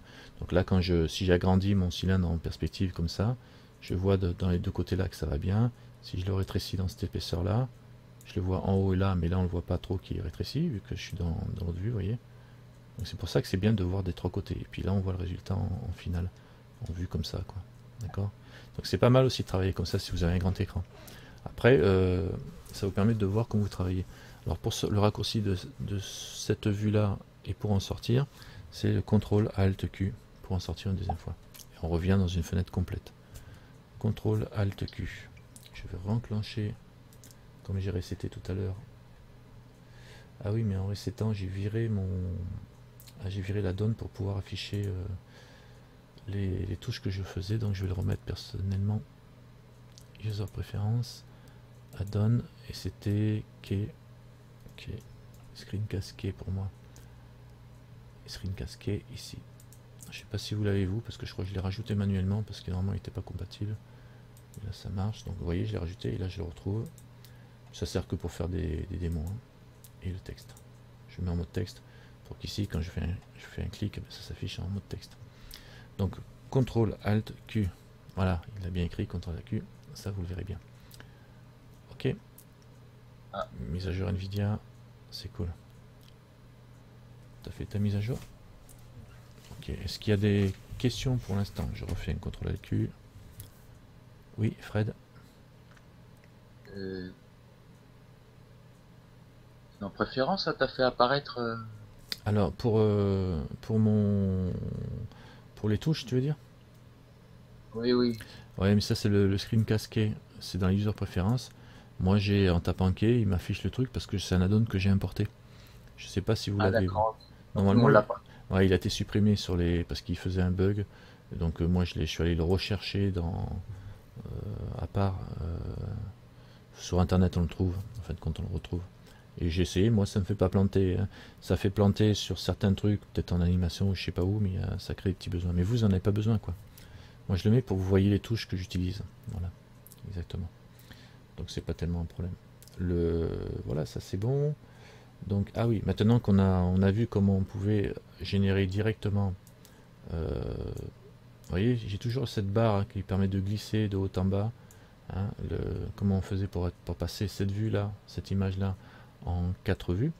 On va voir comment on fait pour créer des fenêtres, pour découper notre espace de travail. Donc là par exemple en bas ici, comme je vous ai montré tout à l'heure, en bas ici on avait la timeline, mais moi ça m'intéresse pas. Alors on peut voir déjà que entre les fenêtres, hein, si je mets ma souris entre là, il y a une double flèche qui s'ouvre. Si je clique dessus, que j'attrape et je glisse, ça va rien faire, c'est juste en dessous. Je clique, j'attrape et je glisse. Donc du coup je peux agrandir la zone de la fenêtre du dessous. Donc du coup ça me réduit quand même la fenêtre ici. D'accord. D'accord, donc on peut réduire. Alors il faut mettre bien votre souris. Attends, je vais réduire de ma souris. Tu la mets bien là entre les deux et tu glisses. Comme ça. Donc ça c'est pratique. Alors tu vas me dire ouais, donc déjà tu peux arranger. Donc tu pourrais dire ouais, je vais réduire carrément en bas comme ça. Mais ça n'empêche pas que tu auras quand même toute la partie menu en dessous qui te gêne, qui sert à rien. Donc ce que tu peux faire c'est prendre cette fenêtre et lui dire d'absorber celle-là, de l'effacer. Pour faire ça, on se met entre les deux là. Donc là, j'étais là ici pour le déplacement, à la partie interne. Là, je me mets sur la partie qui est entre les deux fenêtres. Et je fais un clic droit dessus. Bon, ça marche pas, donc je reviens là. Ah ouais, d'accord, il a décidé de faire ça. Donc je me fais un clic droit, donc toujours sur le même. Je sais pas pourquoi je te persuadé que c'était l'autre, enfin bon. Vous avez vite changer de côté, vous faites un clic droit, et là vous avez le choix entre Split Area qui veut dire séparer la zone, ou Join Area pour joindre. Donc là on va joindre, je fais Join Area, et on voit, il y a une petite flèche là. Et ça veut dire que ça va être la fenêtre du haut qui va venir sur ici, du haut vers le bas. Si je veux faire le bas vers le haut, je mets là, et là j'ai la petite fenêtre, c'est le bas qui va remplacer celle du haut. D'accord, il y a une grosse flèche là, on la voit bien. Donc moi je veux faire le haut vers le bas, donc je me mets comme ça. Pour changer, il suffit de passer d'une fenêtre à l'autre. Hein. Donc je mets le haut vers le bas et je clique. Et du coup ça m'a supprimé la fenêtre du dessous. Du coup j'ai agrandi à mon écran complet la zone de travail 3D. Bon, comme j'en ai un, d'accord? Oui. Ah, comment tu reviens après là? Moi ça m'a mis toute la timeline là. Alors attends. Ah oui, parce que tu as mis la timeline, c'est parce que tu as cliqué du bas vers le haut. Alors genre, CTRL Z. Comment tu reviens après? Alors CTRL Z, ça revient pas. Donc là, ce que tu fais, si toi tu dois avoir ça, toi. Si tu as fait l'opération inverse, tu te retrouves comme ça, toi. Et voilà. Voilà. Alors là, c'est que tu as fait le bas vers le haut, donc la timeline a remplacé toute la fenêtre. Là, du coup, mais ça reste quand même une fenêtre. Et cette fenêtre, elle est déterminée par le petit truc qui est en bas. Donc si tu es sur timeline, ben, tu cliques, tu dis non, non, finalement, c'est pas timeline, c'est 3D view. Donc tu coches sur celui de 3D view et tu retrouves ta vue 3D. Ouais. Toi, tu peux changer, si tu gardes une seule fenêtre, tu peux avoir Graph Editor, tu peux vous amuser à regarder ce que c'est. Hein, de toute façon. Nous, on travaillera surtout en UV Image Editor, dans celle-là. On travaillera dans 3D View, évidemment. On travaillera aussi plus tard dans Node Editor, dans les nodes. Bon, là, il n'y en a pas pour l'instant. Mais bon, beaucoup plus tard. Pour l'instant, on travaillera dans 3D View. Hein, ici, on va travailler. Et si tu veux rafficher le time truc en dessous, on va créer une nouvelle fenêtre. C'est-à-dire que là, si tu regardes à chaque fenêtre, tu as des petits traits dans l'angle. Alors bon, on va faire un truc, on va le faire opération inverse plutôt que de faire comme ça. Je me mets sur le bord, ici, je fais un clic droit. Je mets sur le bord, je fais un clic droit. Alors là, c'est pas ici, c'est en haut qu'il faut que je me mette. C'est sous le menu ici. C'est soit en haut, soit en bas. Vous regardez, vous prenez les bords. Là. Je fais un clic droit et je peux faire Split Area. Toi, je l'avais pas en bas le split, je l'ai en haut. Là. Donc Split Area. Et là, il me propose de couper. Vous voyez, il y a une ligne verticale. Si je clique là, ça va me couper ma fenêtre en deux. Moi, je vais le faire, tiens. Voilà, ça me coupe ma fenêtre en deux. Je me trouve avec deux fenêtres 3D View. Si je veux les faire revenir, je me mets entre les deux. Clic droit, Join Area. Et pareil, gauche vers droite. C'est bon. Maintenant, si je veux faire une coupure horizontale pour retrouver le timeline machin truc, je vais aller ici. Non, alors c'est l'autre. Ici. Voilà. Et là, j'ai le Split Area, pareil. Sauf que ça va travailler à l'horizontale. Et là, je viens là, et je me mets ici, par exemple, je clique. Et ça me recrée une fenêtre 3D View. Et là, je mets Timeline. Et je retrouve ma timeline. Et si je veux la déplacer, je me mets là. Ça, c'est la méthode la plus facile à retrouver parce que vous avez toujours vous faites des clics droits sur les bordures là. Si c'est pas celui-là, si c'est pas celui-là ici, là, c'est pas celui-là, ça va être celui-là. Voilà. Split Area, et là je peux le couper en deux celui-là aussi. Et mettre un 3D, un dopstick ici, là, par exemple, tu vois. Et si je veux les rejoindre, ben, je me mets entre les deux là. Et Join Area. Et je vais de la gauche vers la droite par exemple. Ça va être la gauche qui va écraser la droite. D'accord. Alors ça c'est un petit peu marrant d'utiliser, mais ça c'est la méthode la plus simple, parce qu'en fait quand vous faites des doubles clics, enfin vous faites des clics droits sur les bordures là, ici, si c'est pas celle-là, c'est celle-là. Pareil en haut quand tu es seul, tu fais un clic droit ici, là tu peux faire, tu as le menu Join Split, donc tu peux couper en deux, et pareil sur les bords là, si tu te trompes que tu cliques là, t'as rien, là, tu viens ici, tu vas t'apercevoir que tu en as un ici, voilà, donc là tu peux le faire, le Split Area. Alors quand tu veux faire un Join Area, imaginons que là je sois comme ça, que je veuille prendre le haut et écraser le bas comme j'ai fait tout à l'heure. Si j'ai en bas deux fenêtres différentes, j'en ai deux, je peux pas prendre celle-là et écraser les deux en même temps. Ça, il ne le fait pas. Ce qu'il faut, c'est d'abord réduire les deux à une fenêtre. Moi, je vais faire le test. Je viens ici, je fais Join Area. Hein, il n'est pas d'accord ni dans un sens ni dans l'autre. Il ne me donne pas de résultat. Donc, il faut d'abord joindre les deux là. Avant en une, et après je peux faire une vers une. C'est toujours une vers une et pas une vers deux. Hein, je vous le dis parce que vous allez vous retrouver bloqué des fois, vous allez dire ah pourquoi j'arrive pas à le faire. Ça m'est déjà arrivé, donc là je vais faire Join Area, je vais d'abord faire droite vers gauche pour en avoir qu'une en bas et une en haut, et là je peux joindre clic droit, Join Area, et là le bas, le haut vers le bas. Ok. Donc là vous travaillez ça, le travail sur les fenêtres avec ce clic droit sur la bordure, c'est la méthode la plus facile à retrouver, à se souvenir. Il y a d'autres méthodes ici. Une autre méthode plus simple, c'est typique de Blender. Alors vous voyez, j'ai ouvert le menu ici sur le côté. Là. Il y en a un ici aussi. Ce menu-là, si je veux le refermer, j'attrape le bord, je clique et je peux l'agrandir ou le retirer. Et quand j'arrive carrément au bord, boum, il se ferme et il me met un petit plus là pour le rouvrir. Ici, pareil, je peux faire pareil, je l'attrape et boum, je ferme tout et j'ai un petit plus pour le rouvrir. Alors ces deux menus là, comme ils sont très souvent sollicités, il y a des touches de raccourci avec le N et le T. Le N, il ouvre le côté de droite, le T, il ouvre le côté de gauche. Transforme, transform. Il y en a un qui pourrait s'appeler transform et l'autre qui s'appelle nonform, histoire d'avoir un NNT, mais bon voilà, je suis désolé, ils s'appellent tous les deux transform. Donc du coup, on n'est pas arrangé. Bon, en tout cas, le T ouvrira celui-là et le N ça ouvre celui-là. Et si je rappuie sur N, ben voilà, c'est un switch ouvert, fermé, cousin hub, ouvert, allumé, éteint, allumé, éteint. Moi aussi, j'ai fait les visiteurs. Oui. Comment on fait un reset de tout ça là? Tu vois, là, par exemple, moi j'ai fait 2 fenêtres là, mais j'arrive pas à revenir à la première fenêtre de base. C'est comment on était au début. Alors, où tu es toi? C'est qui me parle déjà? Attends, parce que je veux pas. C'est qui? C'est Barry. C'est Barry, d'accord. Attends, je regarde ton écran. Tu partages pas ton écran? Ah bon, d'accord. Je peux toujours. Ouais, mais tu verras pas parce que je suis sur 2. Ah, ouais. Bah si, même sur des écrans, tu peux. Hein. Sur l'ordinateur et puis. Ah oui, d'accord. Ok, ouais, Ouais. d'accord, là ça. Ouais. Bon. Alors, si tu veux, si vraiment tu as mis la panique et que tu veux revenir à la config d'usine, par contre, tu vas perdre tu vas tout perdre, ce que tu as dedans, quoi. Hein. Évidemment. Ah. Ben oui, si tu travailles, par exemple, que tu as fait plein de fenêtres et que tu n'arrives pas à le faire, remarque, si t'en. On a une en haut, une en bas. Alors, genre, comment t'es splitter area, t'es comme ça, toi? Oui, enfin, je suis dans l'autre sens, mais bon, c'est 2 fenêtres, quoi. Ouais. Ben, deux Les 2 fenêtres, fenêtres sont l'une par-dessus l'autre. eh ben, tu peux L'autre, les. elles sont. D'accord, ben, tu peux faire un clic droit entre les deux et puis tu fais un joint. Là, toi, tu dois avoir ça, toi. Toi, tu es comme ça. Split. Voilà. Toi, tu es comme ça, toi. D'accord? Ouais. Ouais, tu vas être comme ça. Ben, si tu te mets sur la barre ici, tu fais un clic droit dessus, tu fais joint area. John area. Voilà, c'est bon. Ouais, ok. John area. Et après, tu mets ta souris en haut, tu vois, la flèche, c'est que là, ça veut dire que le bas va écraser le haut. Et si tu mets la souris en bas, la flèche, elle est là. Enfin, tu vois la petite flèche transparente, là. C'est le haut va écraser le bas. Voilà, là, c'est le haut qui écrase le bas. Si t'as pas la même chose dans les deux. Donc, ça, c'est la première. Voilà, c'est la première méthode pour. C'est important de savoir refaire les fenêtres.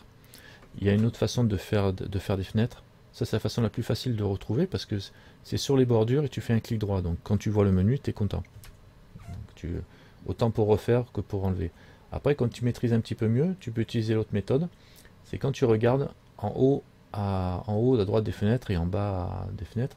Tu vois, il y a des petits onglets là. Enfin, c'est strié. Si tu cliques, attends, je vais fermer avec N, je vais fermer ça. Ouais, tu as un plus, mais au-dessus, tu as un petit onglet strié. Si tu l'attrapes, ça te fait une croix, tu l'attrapes, tu restes cliqué et tu déplaces. Ça te génère une fenêtre à la volée, directement. Tu n'as pas besoin de faire le clic droit, machin. C'est-à-dire que je suis là, je tire, et voilà, je génère mes fenêtres tranquillement, comme ça. Directement, ça m'embêtait à faire clic droit, machin. Parce que pour aller choper moi et ma souris, qui est super sensible, pour l'attraper, c'est embêtant. Et si je veux rejoindre les fenêtres, là, ben, j'attrape la fenêtre, le clic ici. Alors là, je vais... on va essayer, si je fais ça, voilà, j'attrape la fenêtre et je glisse dans l'autre directement. Et là, il me montre la flèche pour effacer. Pareil, là, je l'attrape ici, je glisse directement en haut, il me montre la flèche. Et là, pareil, donc là, il faut que j'attrape celle-là. Parce que si j'attrape celle-là et que je glisse, ben, je vais en créer une deuxième là. Hein. Si j'attrape celle-là et je glisse pour l'autre côté, ben, mince, ça va m'en créer une autre. Donc je veux pas, donc il faut aller vers celle qui est au bord, là, tu attrapes et tu attrapes là, et tu glisses vers lui. Et là, pareil, pour rejoindre les deux là, il faut attraper celle-là et glisser vers lui. Maintenant, si j'avais voulu faire dans l'autre sens, donc là j'en crée une, si j'avais pas voulu prendre celle-là et qui écrase celle-là, mais prendre celle-là et écraser celle-là, genre que ici j'avais une timeline et je voulais écraser celui-là, ben, il faut prendre celui-là, le petit onglet, tu les as les petites barres, elles sont en bas. Tu attrapes lui et tu glisses là. D'accord? Je vois plus ton curseur. Je vois plus ton curseur bouger ni quoi que ce soit là. Ah, t'es pas dans la merde alors. Je vois plus du Hop, tout j'attrape ton... ça et je glisse. Je vois ton écran mais... Alors, est-ce que vous voyez? Ça y est. Ouais. On voit plus bouger ce que tu fais en fait. Est-ce que il y a que moi ou... Ah, idem pour vous. Ouh. Bah alors on est embêté là. Attendez, je remonte. Ça y est, c'est revenu. Tu vois, Sienne, Ouais, plus une... Non, moi je veux bouger. Ça va revenir alors, on va attendre un petit peu. Tu vois bouger, Ferry? Ouais, ouais. Moi, je vois tout. Et là, tout je bien me remets bouger. en 3D. Là. Voilà. Là, si je clique sur mon propre écran, ça va peut-être me permettre de... Ah, ça y est. C'est bon? Est-ce que c'est revenu? Pour moi, pour l'instant, c'est pas revenu. Non? Alors, s'il y a que toi qui vois pas me bouger, ben tu sors et tu rentres. Non? Ou on attend un peu? Barry, machin. Barry est là. Ouais, de toute façon, s'il y a que toi qui me vois pas, ça c'est clair qu'il doit y avoir un petit souci. Ben, déco sors du Hangout et tu te reconnectes. Ne perds pas le lien, tant qu'à faire. Ouais, ok. Alors, Tu perds pas le lien, un message. tu sors du Hangout et tu reviens. Ça sera plus simple. Bon, maintenant, hop, on va se rincer le gosier. Hein. Y a-t-il des petites questions?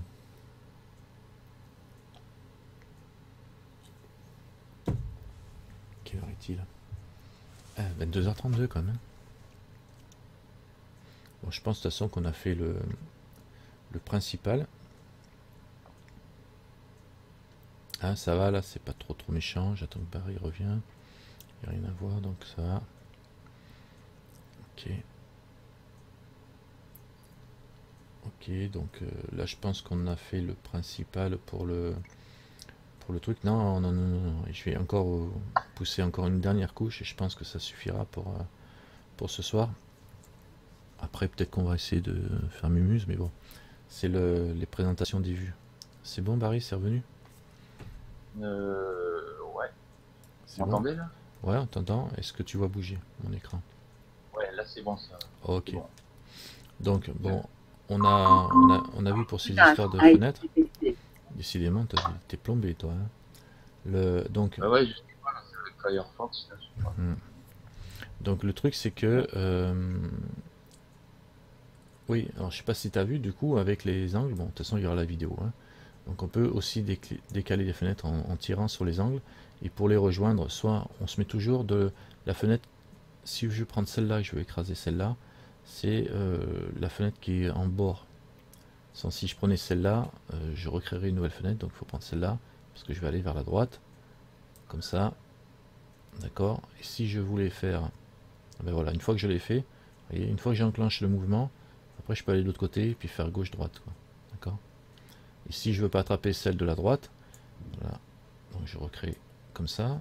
Si c'est celle-là qui m'embête de l'attraper, je peux attraper celle qui est en bas, et faire pareil, tirer droite et gauche. Une fois que j'ai enclenché le mouvement, je peux choisir la cible, d'accord.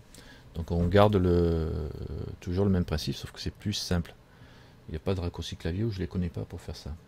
Il y a encore un dernier truc avec les fenêtres qui sont sympas si vous avez plusieurs écrans, c'est quand vous prenez le coin de la fenêtre et vous faites un... Bon attends, je vais couper par exemple, comme ça, et je me dis tiens, je voudrais avoir la perspective sur une fenêtre détachée, parce que là je suis attaché à l'intérieur de la fenêtre Blender, je me mets dans le coin là, et au lieu de créer, je reste sur Mage appuyé. J'enclenche le Mage, et j'attrape le coin et je le déplace. Et ça me crée une fenêtre indépendante, carrément, que je peux mettre en dehors de mon écran, ou sur une autre partie de mon écran, sur un deuxième écran s'il faut. Et évidemment, tout ce qui se fait dans celle-là se fait toujours, ça reste lié au programme, quoi. C'est carrément une deuxième fenêtre du programme qui travaille. Donc elles sont dépendantes, et ça c'est bien pratique quand on a plusieurs écrans. Bon, ça c'était vu pour les fenêtres. Dans le coin, là, ouais, j'ai mis ma souris dans le coin, enfin sur le petit coin là, ou celui-là, parce qu'il sera peut-être plus visible, celui-là. Et je reste appuyé sur Mage, et j'attrape le coin et je bouge. Et ça génère une fenêtre indépendante, avec son propre bandeau, que je peux couper aussi en plusieurs morceaux si je veux. Mais c'est le même mesh, hein, je veux dire, on travaille sur le même mesh, sur la même vue en fait, compte. D'accord. Donc ça c'est assez rigolo quand même, on peut avoir plusieurs fenêtres comme ça, et du coup on peut avoir quand même pas mal de fenêtres. Genre on peut avoir des fenêtres de vision ici, de vue en 3D, en haute définition, mais dans une petite fenêtre, comme ça bouffe pas toutes les ressources de ton PC quand il est faible. Genre en mode rendu ici, et là je suis en mode rendu carrément sur l'objet, Shift et clic central, voilà, je suis en mode rendu sur mon objet. Donc là, comme elle est petite, la fenêtre ça travaille pas beaucoup, quoi. Donc c'est bon. Et là, la fenêtre, si je me débarrasse, ben, je la ferme, tout simplement, et puis elle n'y est plus. Donc les fenêtres sont détachables. C'est assez marrant de jouer avec ça. Après, donc on a vu ça. Maintenant, je vais remettre les fenêtres, comme je vous ai dit. Ah oui, là, je peux pas faire les deux. Vous voyez, je fais la bêtise aussi. Donc je prends celui-là, ici, et après, je remets à plat ici. Voilà. Un truc maintenant qu'on a vu les fenêtres, je pense qu'on a vu le principal pour pouvoir se dépatouiller déjà pas mal. Après, vous poserez des questions, vous m'enverrez des questions quand vous ne sortez pas. C'est, alors je vais revenir ici pour avoir le menu, le manipulateur 3D en mode déplacement. C'est les points de vue. Très important évidemment. Puis tout à l'heure, on se balade comme ça en appuyant sur Alt et le clic gauche de la souris. Et je me déplace, ce qui correspond au clic central de la souris. Hein. Le clic central de la souris, c'est pareil que Alt et le clic gauche. D'ailleurs, ici, il me montre bien le clic central de la souris. C'est l'émulation, hein, 3D boutons qui... c'est pour les souris qui n'ont pas 3 boutons, donc c'est pour ça que le Alt et le clic gauche s'y marchaient bien. Alors pour Apple, pour ceux qui sont sur Mac avec leur souris standard, là il y a des manipulations à faire, il faudra chercher sur internet. Et je ne l'ai pas en tête là, mais bon.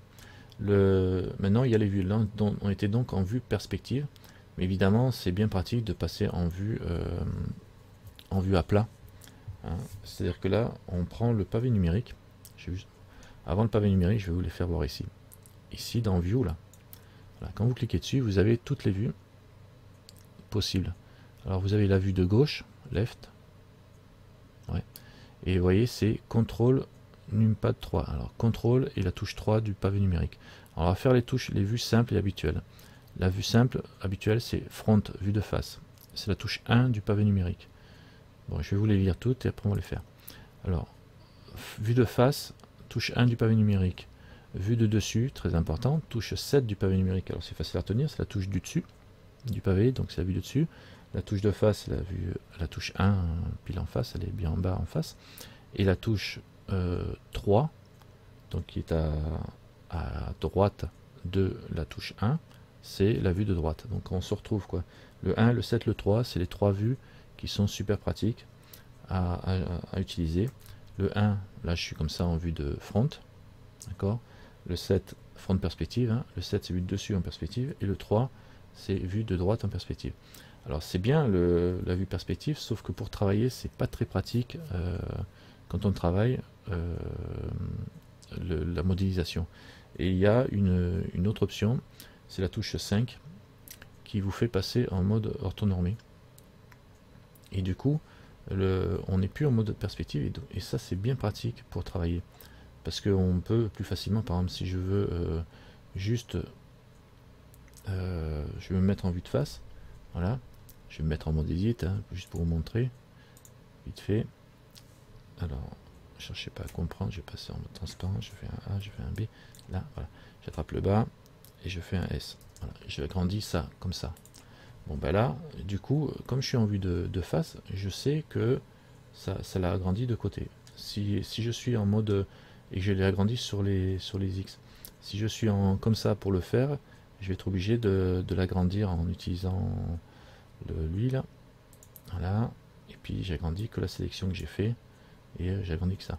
Par contre, si je suis en vue de côté, pareil, je peux attraper juste un point, et le déplacer, donc avec le grab, le déplacer comme ça, inverti, et je le déplace comme ça. Donc, je me remets comme ça, et du coup en vue de dessus, je vois que j'ai déplacé que ce vertice là aussi, par exemple, je peux déplacer que ce vertice là, celui-là, je déplace là. Là, je vous montre comment déplacer des vertices, mais bon, on en est encore là. Donc c'est juste par rapport aux vues. Donc le 1, vue de face, le 7, vue de dessus, le 3, vue de droite. C'est ceux que vous allez utiliser le plus souvent. Et après, il y a les vues opposées. L'opposé de la vue de face, c'est la vue de derrière. Alors vue de face, elle est là. Vue de derrière, c'est CTRL et 1. Donc c'est avec le CTRL, vous êtes en vue opposée. Donc là, on est côté où j'ai modifié. CTRL 3, c'est la vue de gauche.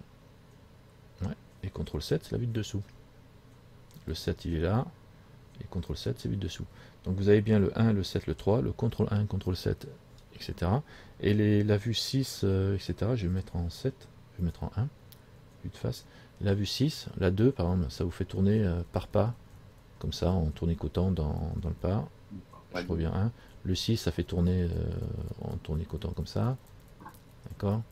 et le 8, vous tournez dans l'autre sens. Bon, c'est un peu... Quand vous tournez avec comme ça, bon ben, autant se mettre directement avec le clic central de la souris et tourner manuellement. Mais ce qui est important dans l'histoire, c'est que je suis en mode ortho. Ici, je suis pas en mode perspective. Je suis en mode orthonormé. La différence entre perspective et ortho, c'est, on va le voir, surtout si je supprime mon cube, Shift C, Shift A, et je rajoute un cube. Voilà. C'est la différence. Je vais en faire deux. Alors, j'ai fait un cube. Je vais le dupliquer. Pour dupliquer un cube, c'est soit vous allez dans les menus, dans Objet, et puis il y a un endroit où on peut faire ici Shift D, duplicate objet. Voyez, et vous avez le raccourci en face. Donc vous retrouvez toutes les manipulations, les raccourcis clavier, vous les trouvez là. C'est un objet, je vais dupliquer mon objet. Donc j'ai objet, j'ai duplicate objet. Alors il y a duplicate link, je vous expliquerai plus tard, vous n'en savez pas pour l'instant. Ça veut dire que quand on duplique un objet, si vous faites des modifications sur l'objet d'origine, ben, ils sont liés en fait. Quand tout ce que vous faites d'un côté, ça va le faire sur l'autre. Ça peut être pratique, le duplicate link, si vous faites des pattes d'une table, qu'il y a 4 pattes de table, et que comme ça vous en modifiez qu'un, ça va modifier tous les autres pattes en même temps. Donc le duplicate objet simple, voilà, et je bouge ma souris, et il y a le deuxième qui s'extrait. Alors ce que je vais faire, c'est que je vais me mettre ici, voilà, ici. Donc ils ont exactement la même taille, hein. Là, j'ai appuyé sur 5, je suis en mode perspective. Alors l'effet de la perspective, c'est évidemment les objets qui sont plus loin, ils paraissent plus petits. C'est l'effet perspective, vous voyez. Voilà, on le voit, si je dézoome encore, je vais remonter mon objet plus haut, encore plus loin. Voilà, et que je rezoome un peu, voilà, comme ça. Voilà, donc du coup, vu qu'ils ont exactement la même taille, les deux objets, là on voit bien l'effet de perspective. L'objet qui est près de nous, il est beaucoup plus grand que l'objet qui est loin. Ça donne l'effet de profondeur, l'effet de perspective. C'est bien, sauf que pour travailler aussi, c'est pas toujours pratique. Maintenant, si on se met en vue 7, par exemple, 7 perspectives, on voit bien que mon objet là, il est devant et celui-là est derrière, mais pour travailler, c'est pas top. Et si je me mets en mode ortho, en appuyant sur 5, là, du coup, les deux objets, même s'ils sont éloignés l'un de l'autre, ils paraissent de même taille. On est à plat. Donc, par contre, on n'a plus les parties. Enfin, pour travailler, c'est plus facile, parce que si je me mets en mode transparence, c'est toujours un petit peu des problèmes pour expliquer cette histoire de facilité. Bon, de toute façon, quand on travaille en vue de dessus, par exemple avec le 7, avec le 1, vous travaillez toujours en ortho. En perspective, ça sert à rien d'être en vue de dessus si vous avez les bordures qui jouent. C'est juste à la limite pour visualiser si vous voulez, mais vous restez en ortho quand vous travaillez. Parce que si je me mets en mode transparent, par exemple, ici, alors là il y en a le mode de vision. Là. Ici, la façon dont les objets vont être représentés. Alors, ils sont représentés en mode solide par défaut. On peut se mettre en mode fil de fer. Et en mode fil de fer, là, on voit que des carrés. Si je me décale en perspective, on voit qu'il y a du fil de fer. On voit bien le dessous, le dessus. Donc là, alors ça, c'est surtout intéressant en mode edit, que vous allez voir les différences, parce que pour travailler, quand on est en mode perspective, on voit bien les déformations qu'on fait. Vous allez apercevoir, de toute façon, en vue de dessus, dans les vues de dessus, vue de face et droite et gauche, travaillez toujours en mode ortho en haut. Faites attention d'être en mode ortho et pas en perspective, parce que c'est pas pratique de le travailler, quoi. Comment voulez-vous faire? Par exemple là, je suis en perspective, même en mode edit, je vais vous le faire. Comment voulez-vous être sûr que vous avez la même taille de ce... Pourtant mon cube il a les mêmes faces de la même dimension, mais si je veux déplacer celui-là, ma taille de cet objet là, l'agrandir, et on dirait qu'elles n'ont pas la même taille, donc c'est un petit peu embêtant pour travailler, quoi, alors qu'elles ont la même taille.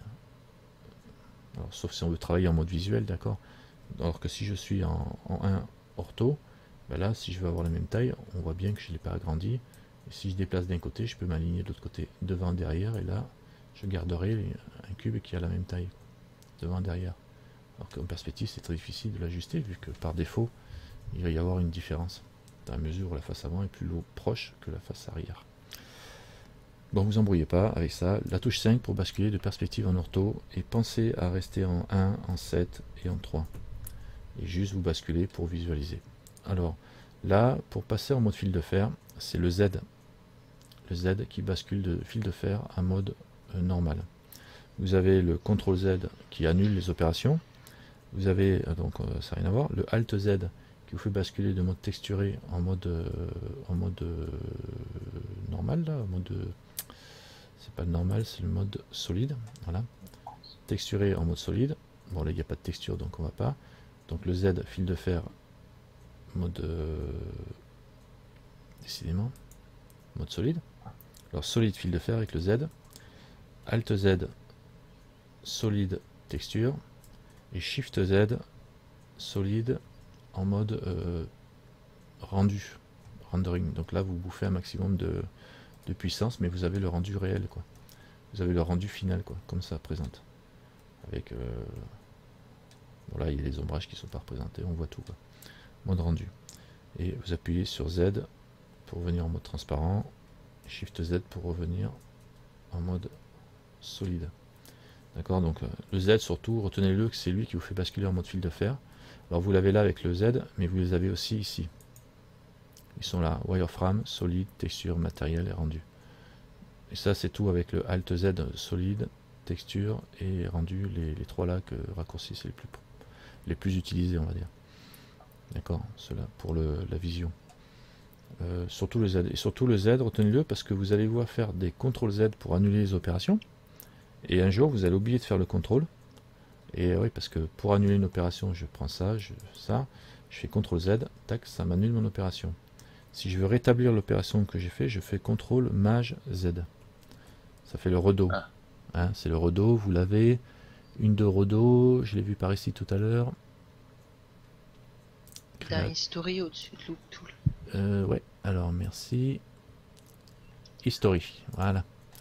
Impeccable. Le undo là, c'est le CTRL Z. Le redo, bah tiens, on les a les raccourcis. Voilà, CTRL Z, c'est écrit. Hein. Donc ça, c'est ça qui est bien avec les tooltips. Il vous les rappelle les trucs. Le redo, CTRL Shift Z. Donc, avec le Shift, ça annule le undo. Et l'historique, c'est là. C'est l'historique de tout ce qu'on a fait. On peut remonter ici à Translate directement à un truc plus loin. Toggle Edit Mode. Ouais, je suis passé de Edit Mode en. C'est voilà. Et si je veux revenir là où j'étais, je peux revenir directement ici. D'accord, donc on peut bien avancer, bien reculer, et c'est pas mal foutu leur truc. N'oubliez pas qu'on a par défaut, on retrouve tout ici. Hein, les translations, on l'a ici aussi, c'est-à-dire je sélectionne quelque chose, je clique sur Translate, ça me permet de bouger mon truc. Alors maintenant on va passer, alors on a vu les fenêtres, etc. Quelle heure il est 10 minutes. Je vais vous faire chauffer un petit peu plus la tête, mais juste pour vous le dire, parce que vous allez vous en servir. En mode Edit, en mode objet, encore, toujours en mode objet. On a une, alors je vais mettre en vue de face et en ortho, je suis. On a vu qu'on pouvait déplacer comme ça. Alors avec les flèches, on s'en sert, c'est pratique, mais il y a aussi des raccourcis, donc évidemment, et c'est très pratique les raccourcis. C'est en fait compte, et puis il y a autre chose avant les raccourcis, c'est que dès qu'on enclenche une action, que ça soit une translation ou une rotation en allant cliquer ici en bas et puis en faisant tourner mon truc en mode libre, etc. Dès qu'on enclenche une opération, en bas ici, on a des paramètres supplémentaires. Ici, qui correspondent à... Alors il y a pas mal de petits paramètres supplémentaires, mais on les a. Alors vous en préoccupez pas trop pour l'instant, mais on a les paramètres, par exemple là j'ai fait une rotation, mais j'aurais pu dire de me faire une je vais le faire avec la translation, tiens. Je vais faire un CTRL Z, et je vais revenir sur la translation ici, voilà. Et donc là j'ai rien. Et ici, voilà. Je prends ça, je bouge un peu, tac, ça me met le menu de translation, de mouvement. Et là je vois que j'ai le vecteur, je peux bouger après avoir enclenché le mouvement, je peux corriger le tir en mettant des valeurs directement ici, hein, en X, Y, Z, je peux les bouger bon là on voit pas parce que je suis en face, et là en Z, on voit pas non plus, parce que pourquoi on voit pas en Z? Oh, qu'est-ce qu'il me fait? Alors là il était bloqué, là, il a un petit peu bugué le truc là. Et là, ouais, ça c'est normal qu'on voit pas puisqu'il recule dans le même axe. Donc on peut bouger après ici directement les valeurs. Vous tapez une valeur ici, je mets 4, et il va monter de 4. 4 unités qui correspondent à un carreau. Et je peux contraindre les axes ici. C'est-à-dire que là on voit que comme j'ai bougé en Z, en le bougeant à la main, j'ai le Z qui est verrouillé. Mais je peux le bouger en Y tant qu'à faire, parce que en X tant qu'à faire, puisque je ne vais pas le voir en Y. Je vais me caler comme ça. En X, et là quand je bouge, j'ai que l'axe des X qui va bouger. Si je veux bouger l'Y, il ne bouge pas puisque j'ai pas coché l'Y. Si je veux bouger en Y et en X, je coche les deux. Et là, je bouge en X et en Y, ça bouge aussi en X et en Y, dans les deux dimensions. Là, je peux contraindre, empêcher certains axes de bouger. Et après les orientations, tout ça, je vous en parlerai plus tard. Bon, maintenant je vous ai montré ça, c'était juste pour vous faire souligner, en fait compte, que chaque fois qu'on a fait une opération, il y a ici, au minimum, l'opération qui est en cours, et souvent, il y a des paramètres supplémentaires que l'on peut aller toucher. Alors au début vous n'y ferez pas attention et après peut-être que vous verrez qu'il y a des trucs sympathiques au niveau des déplacements, etc. Dont le smooth et compagnie. Donc là je reviens à mon mouton, c'était pour vous, ça c'était le premier point. Et le deuxième point, c'est qu'évidemment on a, et ça sera le dernier truc sur lequel je vais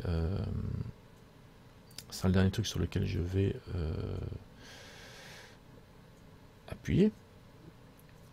D'accord, c'est que je vous ai largué là, hein. Bon c'est pas grave, vous regarderez la fin de la vidéo et on en reparlera de toute façon juste après, je vais boucler la vidéo là-dessus. Le dernier truc sur lequel j'ai parlé, c'est les raccourcis clavier pour ces trois mouvements qui sont la translation, la rotation et le scale. C'est pas compliqué. Le déplacement, c'est le grab, donc on fait un grab, ils auraient pu dire un T, mais non c'est grab, c'est le G. Donc G, j'appuie sur G un coup. Et dès que j'appuie sur G, mon mouvement, il est libre en déplacement. Je peux verrouiller, alors une fois qu'il est libre en déplacement, là il lâche pas le truc, si je veux, je le déplace et je veux qu'il soit là, je clique, et hop, ça verrouille la position. Donc si je rappuie sur G, hop, il repart, il est en mode libre. Là je peux recliquer et ça va verrouiller. Et si je veux pas le déplacer finalement, je dis ah non, c'est pas ça que je veux faire, je fais un clic droit, et ça relâche le G sans déplacer mon truc. G, il est là, il est attaché, clic droit, j'annule l'opération. D'accord? Ou G, je suis là, où je peux faire échappe aussi pour annuler l'opération. Comme le clic droit. Donc si vous voulez rester au clavier, que vous avez votre clic droit qui est occupé par autre chose.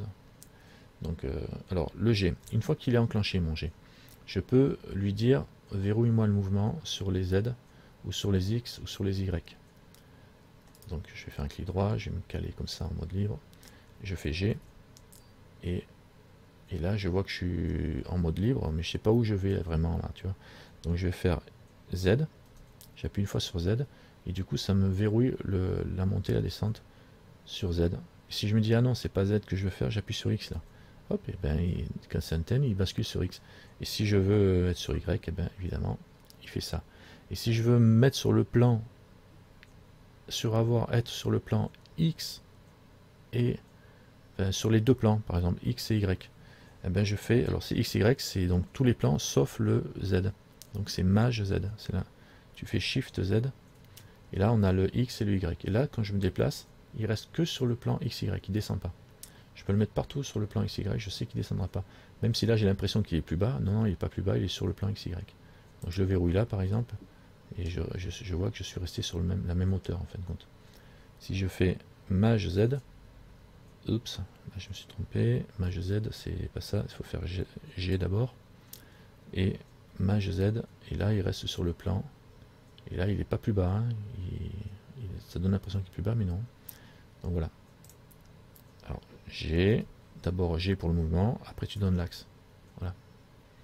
Après il y a d'autres subtilités, mais ça sera en mode edit, où on pourra taper deux fois l'axe pour avoir changer, pour passer en mode global, etc. Mais on en reparlera ça plus tard. Alors ça c'est pour le déplacement. Donc je vais ramener mon objet au point 0 rapidement. Là je le déplace. Pour ramener mon objet au point 0, donc l'origine de mon objet. Alors l'origine de mon objet c'est le petit point jaune là qui est là. Vous voyez, ça c'est l'origine de mon objet. Et ça tourne autour de ce le petit point. Il considère que c'est le centre, que c'est l'origine de l'objet. Donc c'est important de le noter, il est là, on peut le déplacer et on peut le mettre ailleurs, du coup les rotations se font différemment. Alors, je vais ramener d'abord mon objet au centre. Il y a une fonction rapide pour faire ça, c'est Alt G. G pour déplacer. Alt G, c'est comme si on annulait le déplacement. Ça a pour effet d'annuler tous les déplacements qu'on a fait. Alt G, mon objet il est ramené au point 0, direct. Et si je veux zoomer rapidement sur mon objet, soit je prends la roulette de la souris, soit j'appuie carrément sur le point du pavé numérique. Ça zoome directement sur l'objet qui est sélectionné. Je sélectionne cet objet-là, je fais un point, ça va zoomer dessus. D'accord? Donc là, je fais point et je vais zoomer dessus. Donc ça me permet, alors le Alt G, c'est super bien, notez-le. Ça permet de ramener tout au centre quand vous avez fait plein de trucs. Et le point du pavé numérique vous permet de zoomer sur l'objet directement. Ça marche en mode edit aussi. Donc on a vu le déplacement. La rotation. Rotation, c'est plus simple, c'est R. On appuie sur R. Alors même principe. Ça tourne et vous voyez, ça tourne autour de l'origine de l'objet. Hein, on voit bien, là pour le coup, on voit bien que ça tourne autour de l'origine de l'objet. Là, je tourne un peu dans n'importe quelle direction. Si je veux verrouiller sur un axe, ben, j'appuie sur l'axe sur lequel je veux verrouiller. X, ça tourne que sur les X. C'est quand même bien pratique. Y, ça tourne sur l'axe des Y. Et Z, pareil, que sur l'axe des Z. Mais toujours autour de mon axe ici. Hein, parce que mon point de pivot, c'est l'origine dans ce cas-là. On peut le changer, le point de pivot aussi, on en parlera plus tard. Ça, c'est pour la rotation, donc c'est R. G, R, et il me reste quoi? Le scale. Ben, le scale, c'est pas compliqué, c'est le S. Ils ont bien fait les choses. Le S, pareil, ça agrandit dans toutes les dimensions. S sur les X, on agrandit que sur les X. Et X sur les Z, par exemple, c'est bon. Sur les Y, pareil. Et si je veux agrandir en Z et en X, ben je fais Shift Y. Ça fait tous les axes sauf le Y. Shift Y, ça va faire ZX. Vous voyez, j'ai agrandi en Z et en X, mais pas en Y, parce que j'ai fait Shift Y. Ok. Clic droit pour annuler l'opération en cours. Ou échappe. Ça, c'est pas mal aussi. Quand vous avez un truc, vous voulez annuler, clic droit toujours.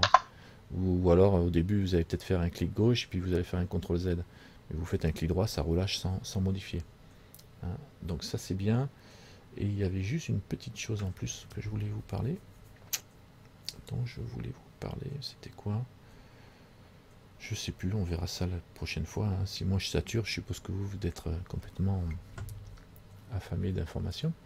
Alors, est-ce qu'il y a une petite question? Déjà, on a bien déplacé. Hein. On a vu comment dupliquer, comment créer quelque chose, comment tourner, déplacer, etc. Donc avec ça, vous pouvez vous amuser à rajouter des sphères, à rajouter des cylindres, etc. Et à essayer de faire un montage comme vous pouvez avec des cubes aplatis, juste en restant en mode objet. Hein, vous faites une table, par exemple, vous prenez un cube, vous l'aplatissez, puisque vous pouvez faire le S, vous l'aplatissez, vous l'élargissez, vous prenez un autre cube, vous importez un autre cube et vous le déplacez pour faire des pieds, etc., etc. Vous pouvez faire ça assez facilement, histoire de vous entraîner à manipuler surtout et à tourner. Mais je pense que déjà, là c'est bon. Ouais, c'est vrai qu'il y a toujours une petite chose en plus à voir, mais on verra le prochain coup pour la suite. Hein, de toute façon, après ça va se passer en mode edit pour la suite. Ça, on retrouvera des choses en commun. Voilà. Ah ben, merci d'être venu à cette première série à cette énième série première de cours d'apprentissage de Blabla et Blender. Et j'espère que ça va rentrer. Accrochez-vous, au début c'est super, c'est un petit peu impressionnant, etc. Mais au bout de quelques cours, vous allez voir, ça va commencer à aller mieux, on va s'éclater. On va y aller. Ok. Ça marche. Moi j'ai une question. Ouais. Là, je sais pas si tu vois mon écran là. Regarde. Alors. J'ai mis exprès comme ça. C'est lequel ton écran? C'est Fred, moi. C'est celui, le premier là. Alors Fred, je vois. En noir si tu veux. Ouais, mais je vois pas ton écran. Un peu, toi j'ai partagé. Bon. Moi je me vois, c'est bon ça. Oui, moi aussi je le vois. Voilà. Par exemple, est-ce qu'il y a une touche rapide pour tout remettre au centre comme ça, où on est toujours obligé d'appuyer Alt et majuscule? Tu vois, je veux dire tout. Là, si je veux remettre tout au centre. Shift C. Shift C. Majuscule. Majuscule C. Ça te ramène ta vue centrée. D'accord, ok, dans la fenêtre. Voilà, okay. dans ta fenêtre. Si tu es complètement décalé comme ça, par exemple, là, tu es là, tu fais ça, tu fais Maj C, okay. Ça te recentre tout. Et après, je remets, voilà, ok. Après je retourne. Voilà. Voilà, ok. Tu sélectionnes tu as le point du pavé numérique ici qui te permet de zoomer sur l'objet sélectionné. Tu vois, là, je suis sur la lampe. Je vais revenir, je fais Shift C, ça me remet mon curseur au centre et ça me remet la vue en global, quoi. D'accord. Ça permet d'être pas mal, ça. C'est bon. Voilà. Après, tu as la touche, le divisé du pavé numérique, permet de centrer la vue sur l'objet sélectionné et de faire disparaître les autres. Tu n'es plus embêté avec le reste. Si tu as plein d'objets qui se mélangent devant, tu sélectionnes juste celui qui t'intéresse et tu fais pavé numérique pour faire apparaître les autres. Toi, ça donne le focus sur un seul objet. En fait. Donc, et Shift C te recentre tout aussi. Ok, merci. C'est bon. Autre chose alors, ce que je vous conseille de faire, c'est de manipuler, de prendre un cahier, pas des feuilles. Un cahier, vous prenez un cahier, ou vous faites un cahier, un fichier sur ordinateur, et vous posez vos questions dans le fichier quand vous travaillez. Vous dites, ah, comment on fait ça? Vous posez la question.